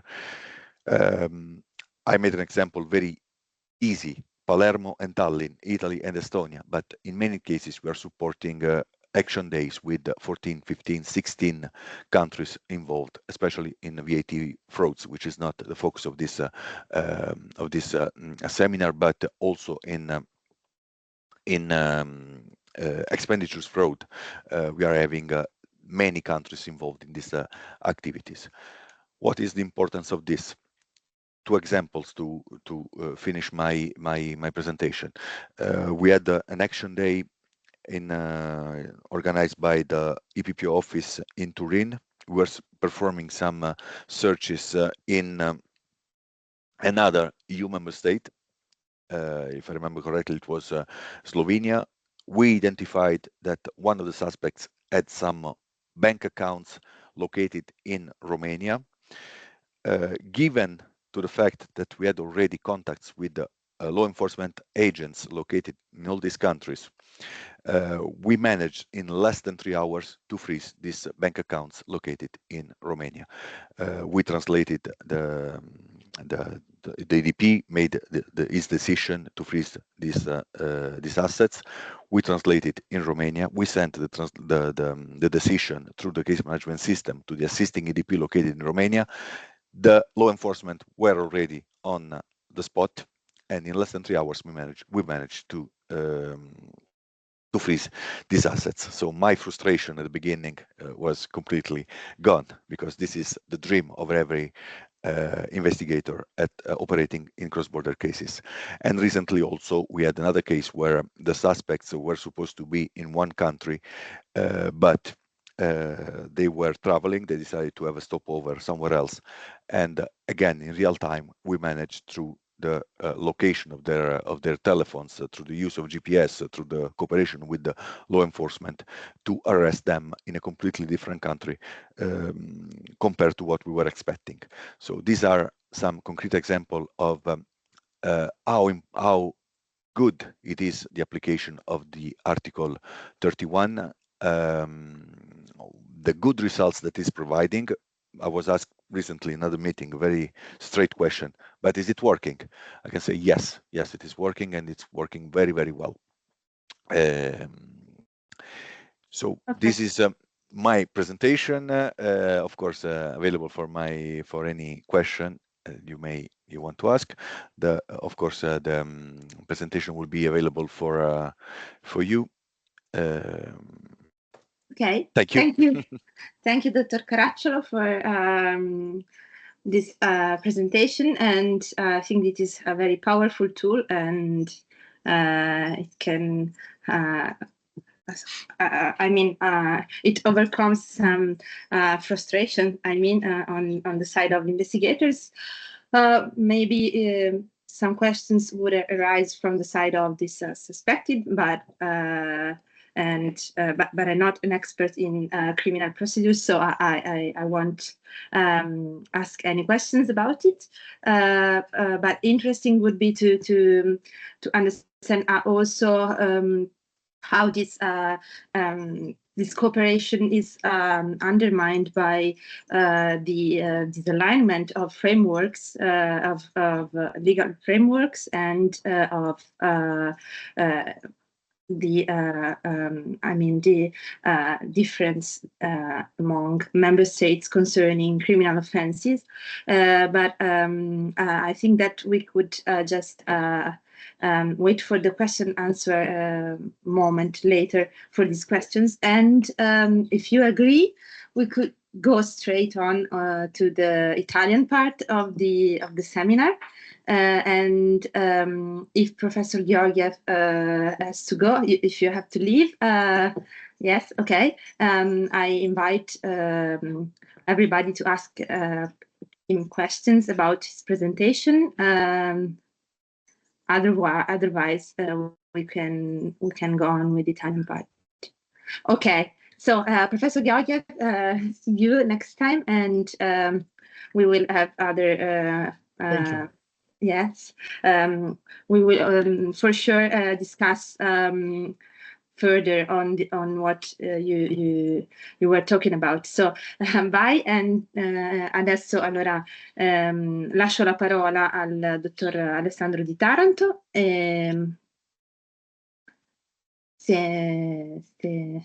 Buongiorno a tutti. Sentiamo, prego. Bene, buongiorno a tutti. Chiedo scusa, il mio inglese non è sufficientemente fluente per poter improvvisare, come purtroppo mi è capitato, una presentazione adeguata diciamo, all'uditorio, agli altri partecipanti a questo seminario. Si sente bene? Posso continuare? Io la sento benissimo, Benissimo. e grazie per aver accettato con così poco preavviso. Mi scusi, No, non l'ho detto no, prima, no, ma insomma, no, già ce lo siamo assolutamente. detti. Grazie. Assolutamente, era E semplicemente per la perché lingua va benissimo l'italiano, anzi anche troppo, insomma, grazie. E dunque, allora, quindi grazie all'Istituto Professor Bellini, ma anche alla dottoressa Ricci, al dottor Porfido e a tutto il team dell'Università di Pisa che ha, ha organizzato questo interessante seminario, e grazie anche per avermi invitato. Devo essere sincero, io avevo preparato un discorso che partiva dalla realtà fenomenica, diciamo, che passava poi attraverso la presentazione della Procura europea e che terminava poi con la illustrazione delle principali frodi come risultanti da quella famosa indagine a cui ha fatto cenno il dottor Vincenti, chiedo scusa, il dottor Vincenti, quella relativa alla mafia nel Messinese. E direi che un po' tutti i punti che avevo preparato sono stati in qualche maniera già illustrati, per cui io davvero penso di non poter aggiungere tantissimo. Quello che mi permetto di, cioè proprio quando quando ricevevo l'invito a partecipare, stavo leggendo un interessante libro di un famoso giornalista italiano. Mi sembra che ormai siamo rimasti tutti solo italiani, quindi possiamo non è pubblicità, però questo famoso libro edito qualche mese fa edito dalla Feltrinelli è un insieme di articoli di un giornalista che si chiama Paolo Rumiz, che molti di voi conosceranno, e che riguardava in particolare diciamo, era un viaggio attraverso l'Italia colpita dai terremoti e dalle eruzioni nel corso degli anni.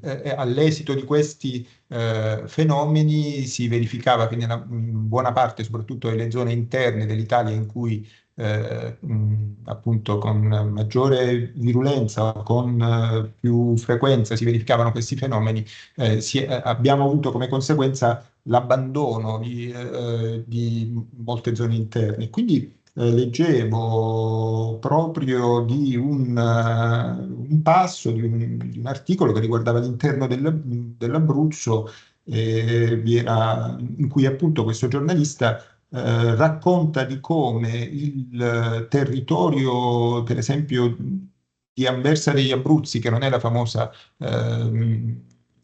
Anversa belga, ma è una, diciamo, microcomune all'interno dell'Abruzzo pressoché disabitato,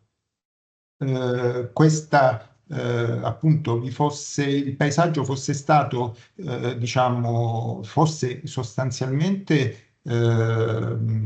inalterato nel corso dei secoli però da un punto di vista economico quelle poche persone che continuavano a svolgere un'attività pastorale, ad esempio, venivano diciamo, oppressi dai vari divieti, dalle varie difficoltà. Viene intervistato, seppur succintamente, un pastore, un imprenditore agricolo che riferisce appunto di come fosse e di come sia difficile lavorare, portare avanti un'impresa quando si è da un lato appunto diciamo si deve chiaramente fare la propria attività economica, ma nel contempo bisogna seguire i molteplici adempimenti amministrativi anche per ottenere quei fondamentali sussidi dell'Unione Europea che sono indispensabili per consentire all'impresa di rimanere su un mercato che indubbiamente non si regge più solo con il corrispettivo del fatturato dell'impresa, ma ha bisogno dei sussidi dell'Unione Europea. E appunto questo pastore rappresentava le difficoltà che derivano proprio dall'alterazione del mercato, che deriva dall'infiltrazione criminale nei territori, soprattutto appunto nei territori all'interno, in queste aree spopolate, in cui sorgono diciamo la maggior parte dei terreni vengono presi da società fittizie, si parla addirittura di animali figuranti che formalmente esistono solo sulla carta e che di fatto servono a delle associazioni criminali per diciamo drenare le risorse dell'Unione Europea, così drogando il mercato dei terreni agricoli e alterando evidentemente la concorrenza. O anche, sempre in questo libro, si fa riferimento a un'altra interessantissima, diciamo, un altro interessantissimo libro inchiesta portato avanti da un altro giornalista italiano, tale Gianandrea Mencini. Il suo libro si chiama Pascoli di carta, è stato edito nel 2021 e anche qui questo proprio Pascoli di carta, proprio perché si tratta di finte imprese diciamo che svolgono questa attività di allevamento e che in realtà servono esclusivamente per drenare risorse all'Unione Europea. E sia Rumiz che Mencini lamentavano l'assenza delle istituzioni, la carenza di controlli a livello nazionale e anche a livello dell'Unione Europea. Partendo quindi da questo innesco, diciamo così, l'intenzione mia era quella di presentarvi la reazione, se vogliamo, in questo settore dell'Unione Europea, reazione che si ha proprio con la nascita della Procura Europea, che ha come compito, lo sapete meglio di me, quello di combattere crimini che attentano agli interessi finanziari dell'Unione Europea. Io ripeto, non so se può essere interessante passare a volo d'uccello sulla struttura della Procura Europea, sull'organizzazione, su quali sono le competenze dell'Unione Europea, oppure se può essere più utile andare un po' più sul dettaglio di come un collaboratore di giustizia consentito di ottenere diciamo di bloccare insieme chiaramente alle forze dell'ordine e all'attività della magistratura, questa volta nazionale e non europea, di bloccare appunto quella famosa questione, quella famosa indagine a cui aveva già fatto riferimento il dottor Vincenti sulla cosiddetta mafia dei Nebrodi, e quindi quali possono essere, cioè come era strutturata questo enorme truffone, se così vogliamo dire, che consentiva alle associazioni mafiose del Messinese di lucrare ingenti quantità di sussidi in materia agricola e per poi reinvestirli, e questo chiaramente è sempre diciamo, il momento più delicato dell'attività della Procura europea, perché evidentemente diciamo, tutti coloro che lavorano in questo settore sanno che una cosa è, soprattutto in materia di frode, di truffa, la reazione, la sanzione che gli ordinamenti nazionali apprestano di fronte per le violazioni in materia appunto per reati contro il patrimonio che non implicano la violenza contro le persone, quindi per la frode, anche come ad esempio appunto la truffa, anche dopo i recenti inasprimenti sanzionatori, comunque diciamo offrono una sanzione molto limitata. Diverso è invece la sanzione che può essere offerta in termini di autoriciclaggio o di riciclaggio, ovvero sia nel reinvestimento dei profitti illeciti.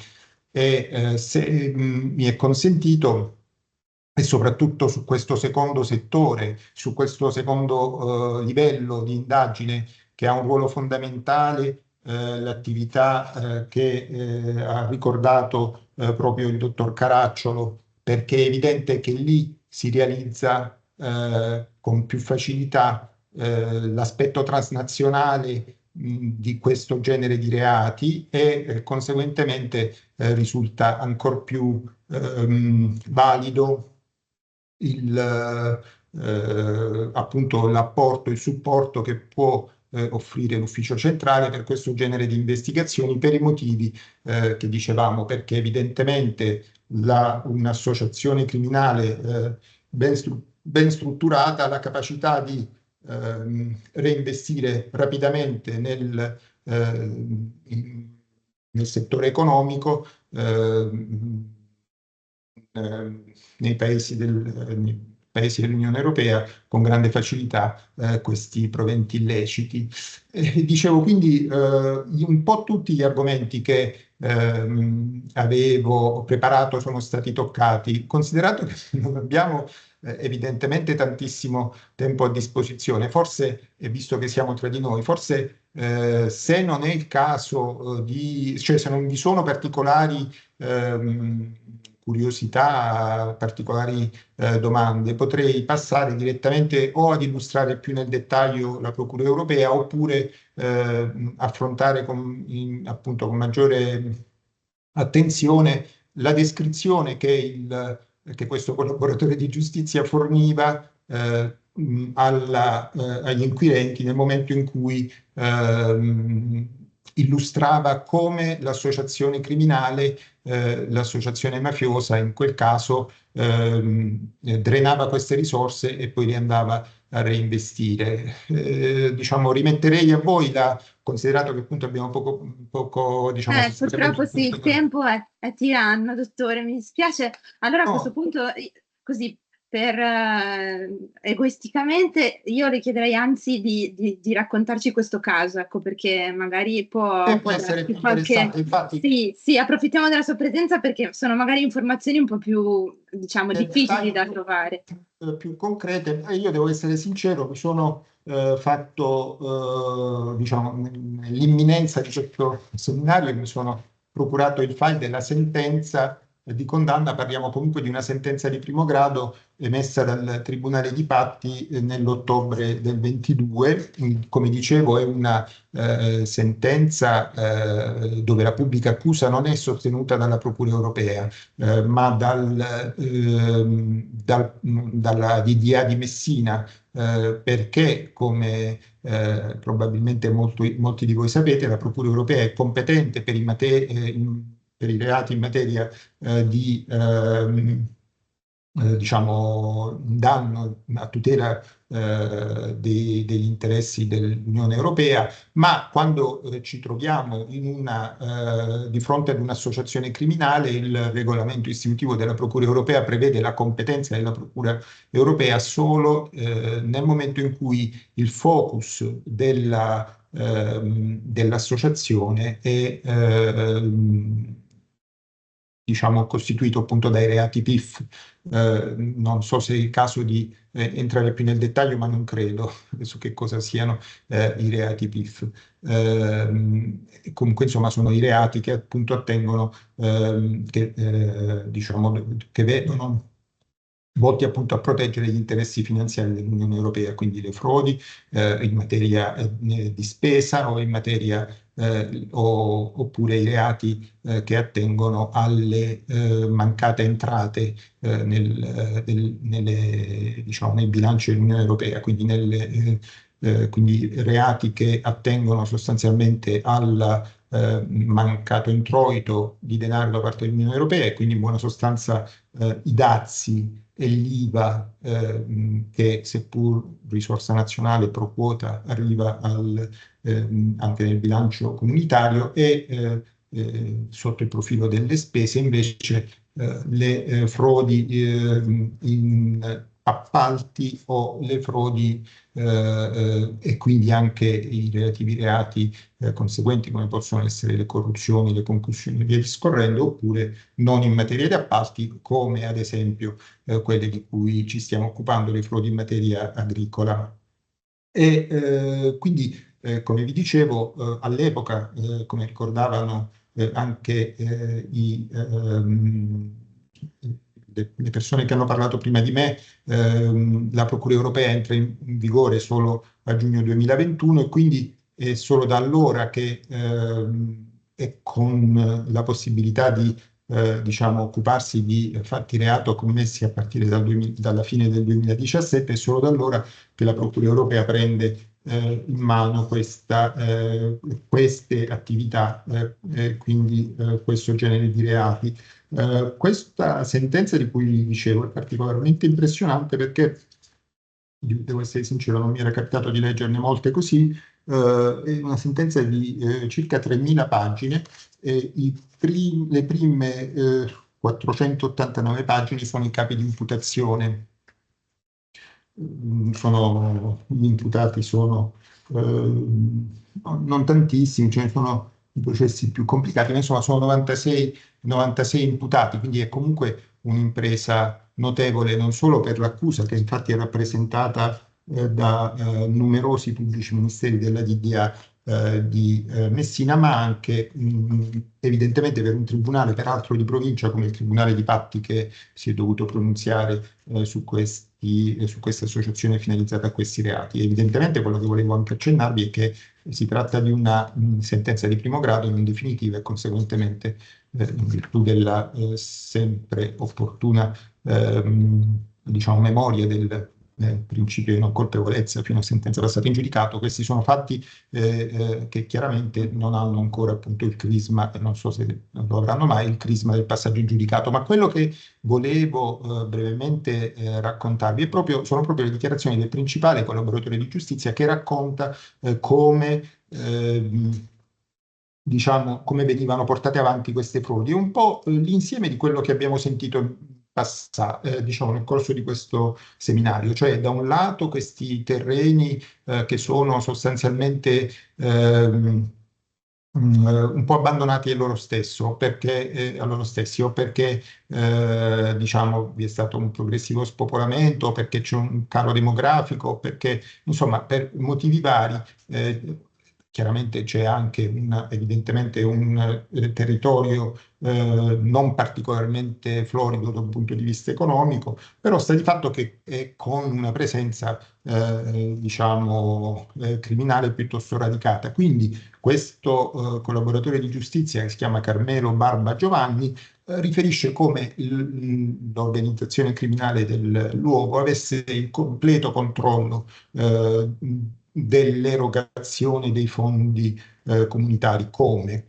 Attraverso un controllo anche, ne hanno parlato sia il professor Georgiev che il dottor Fatiga, attraverso il controllo di questi centri di assistenza per l'agricoltura o patronati, che sono queste organizzazioni sindacali sul territorio che anche attraverso diciamo l'aiuto da parte dell'ente pubblico locale vengono a fornire un supporto indispensabile per l'associazione per appunto arrivare ad appropriarsi di questi fondi comunitari. Come? L'obiettivo evidentemente è l'impossessamento dei terreni agricoli che serve per chiaramente avere titolo per chiedere questi contributi. L'impossessamento si realizza o innanzitutto può realizzarsi in maniera esclusivamente fittizia, anche di questo si è già detto, con una campagna così poco abitata. A volte i proprietari sono molto anziani o addirittura sono ignari di possedere questi fondi, e quindi non sono diciamo gioco facile, attraverso quel discorso che appunto aveva anche ricordato il dottor Vincenti, ovvero sia attraverso il controllo da parte dei patronati delle unità di territorio libere per le quali non è stato fatto richiesta di contributi, diciamo vengono fatti presentare ai patronati appunto queste teste di legno, questi soggetti che arrivano spesso proprio negli ultimi giorni, quando si può concretamente vedere se il terreno è oggetto o meno di richieste di aiuto comunitario, e nel momento in cui è libero, con l'assistenza del patronato, la testa di legno si presenta e chiede quindi il contributo. Evidentemente quello che forse... Dottore, scusi, sono 3 minuti. Sì, sì. ha ragione. Diciamo una cosa molto interessante è che questo può avvenire anche attraverso dei falsi contratti di affitto, come è stato anche già indicato, e come mi è anche capitato nell'esperienza professionale iniziata non più di un anno qui, ovvero sia una persona all'improvviso si ritrova, il proprietario di un terreno si ritrova, scopre che i propri terreni sono stati oggetto diciamo, vengono inseriti come particelle a disposizione di una ditta, di un'impresa agricola che con l'utilizzo di questi terreni e grazie a questi falsi contratti di affitto chiede e ottiene contributi. Generalmente quello che è emerso appunto era anche un controllo da parte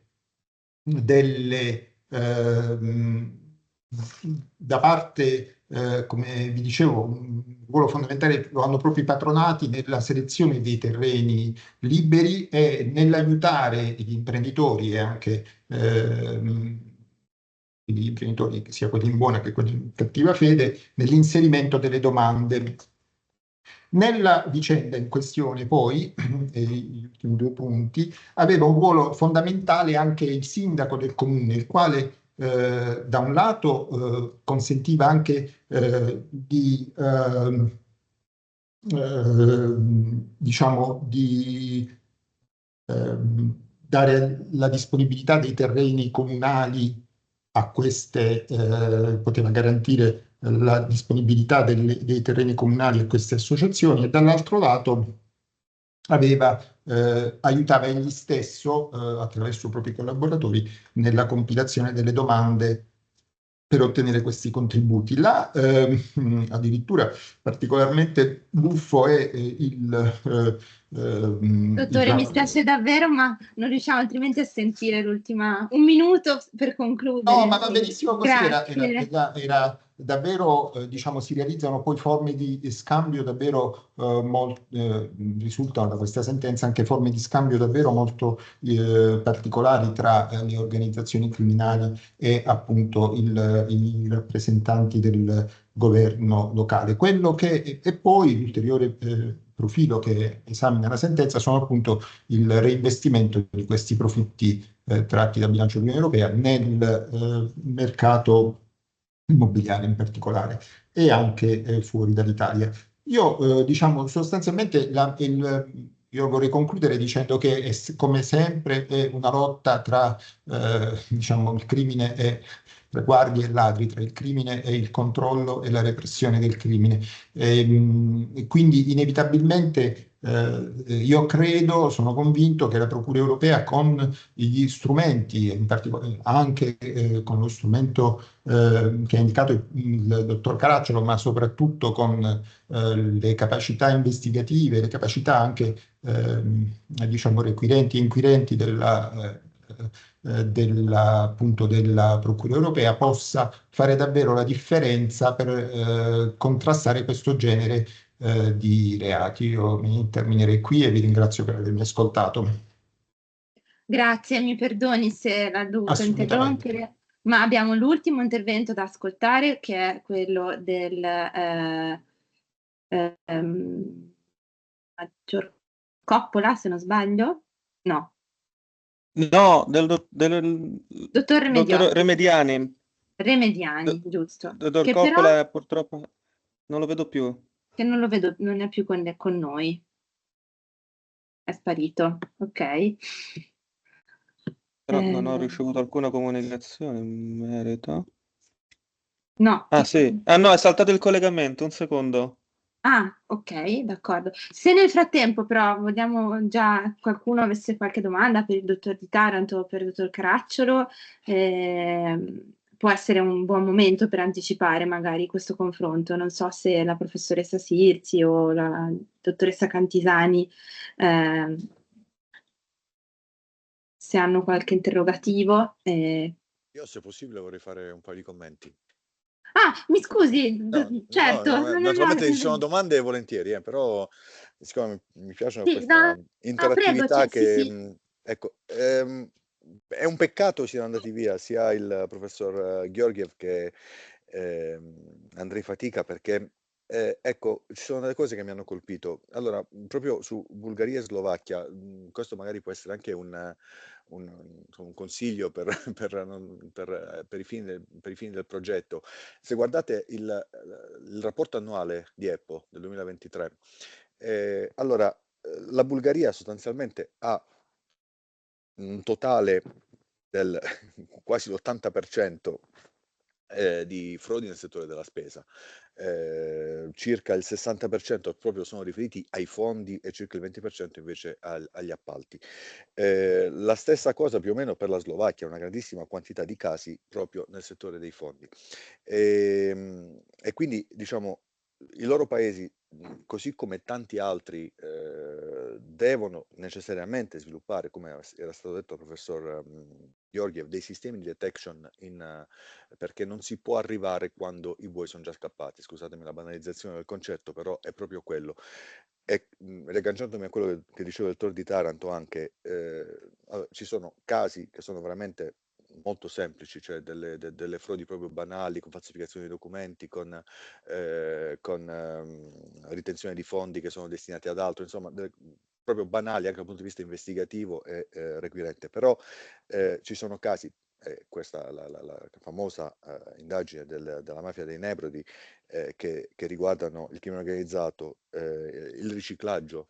Questi sono aspetti che purtroppo in tanti paesi vengono ancora abbondantemente sottaciuti, non vengono investigati, non ci si spinge oltre il compitino a casa di andare a individuare la frode in un determinato fondo. E poi soprattutto che lo scopo finale di EPPO, di Olaf, è quello di recuperare diciamo, il maltolto, l'asset recovery, quindi la fase delle confische, la fase dei sequestri, riuscire ad arrivare a quello. Se non si lavora in questi termini, purtroppo falliamo un po' tutti come sistema. E poi ecco, io ero veramente curioso di capire questo ruolo dell'AFCOS, perché poi insomma, se andiamo a guardare il regolamento, la direttiva PIF, ci sono le autorità nazionali hanno un obbligo di riferire quando c'è insomma, il fumus di un reato di competenza della Procura europea, di fare immediata comunicazione. Quando il dottor Fatica metteva nella post-investigation stage il ruolo di EPPO, io onestamente credo che c'è qualcosa che dovremmo ridiscutere in questi temi, perché forse nel momento in cui loro individuano una possibile frode, anche lì, adesso non so se Massimiliano è ancora scusate se lo chiamo per nome, ma siamo davvero amici. Quando Massimiliano, tu sai benissimo, il doppio cappello che ha il finanziere, quindi svolge un'attività amministrativa, poi nel momento in cui non è solo un errore, ma diciamo, documenti falsi, ritenzione di fondi, eccetera, diventa penale, è chiaro che si prosegue con notizie di reato e l'indagine coordinata dal pubblico ministero. E quindi voglio dire, non si può pensare che solo dopo che AFCOS, che onestamente conosco bene quali siano le proprie funzioni, possa solo al tema di attività amministrativa, quindi magari accavallandosi, magari andando, visto la natura cross-border di determinate situazioni, andare a intralciare anche un'indagine di natura penale, quindi un ente amministrativo che indaga per i fatti propri una possibile violazione che invece ha dei riflessi di natura penale. Quindi mi sarebbe piaciuto fare approfondire questa chiacchierata con il dottor Fatica. Ma questi sono dei temi che sicuramente sono di interesse per il progetto, che andrebbero un pochettino ridiscussi più in dettaglio. Senz'altro, infatti oggi è stato un incontro molto, diciamo, forse anche un po' eclettico, nel senso che sono state messe sul tavolo questioni non tutte diciamo, affrontabili in un pomeriggio come questo, purtroppo. E mi scuso anche per avervi invitati magari tardivamente, penso al dottor Di Taranto che ci ha fatto questa cortesia di preparare questo intervento, che in realtà ci interessa moltissimo. Ora, purtroppo il nostro pomeriggio si è concluso. Se non ci sono altre domande, io però vi invito a mantenere con noi un canale di comunicazione. Noi come accademici abbiamo bisogno magari di riprendere un po' di tempo, riascoltarci l'incontro e metabolizzare alcuni profili, perché non abbiamo magari questa prontezza trattandosi di un lavoro un po' più meditativo, e anche essendo, per quello che mi riguarda, anche una neofita di molti di questi temi, insomma.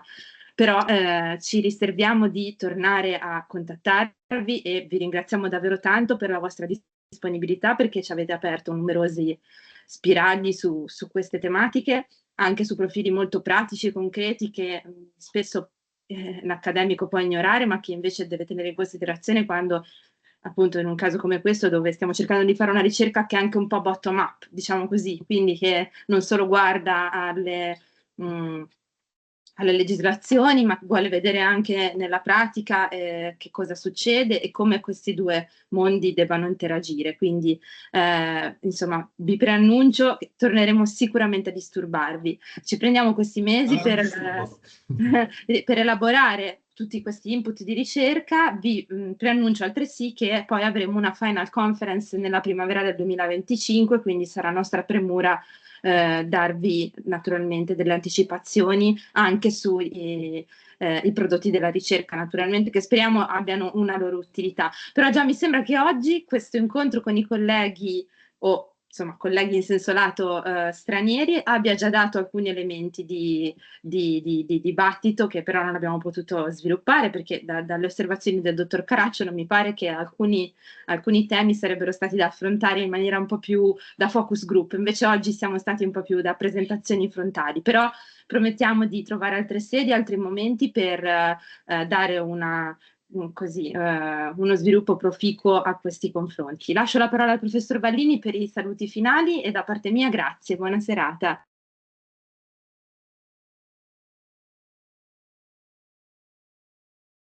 Non la sentiamo, professore. Mi sentite adesso? Sì, scusate, no, non ho niente da aggiungere, grazie a Laura per aver ottimamente condotto questi lavori e grazie a tutti gli autorevoli relatori perché è stato veramente un pomeriggio sì eclettico ma molto proficuo e devo dire c'è stata una comparazione anche serrata, molto utile, quindi hai ragione Laura, bisognerà poi con i nostri legal expert stranieri riprendere in mano le tante sollecitazioni anche ai fini delle loro relazioni che poi sono funzionali alla nostra attività di ricerca e senz'altro torneremo appunto, spero non a disturbare, diciamo a coinvolgere comunque i nostri esperti per le prossime occasioni in cui avremo necessità di confrontarci, magari appunto in una fase più avanzata, quando anche noi avremo qualche idea più strutturata da proporre. Quindi di nuovo grazie mille a tutti, è un pomeriggio davvero molto proficuo, grazie. Grazie. Grazie. Arrivederci, Arrivederci. grazie. Buona serata. Grazie. Arrivederci, grazie. Arrivederci.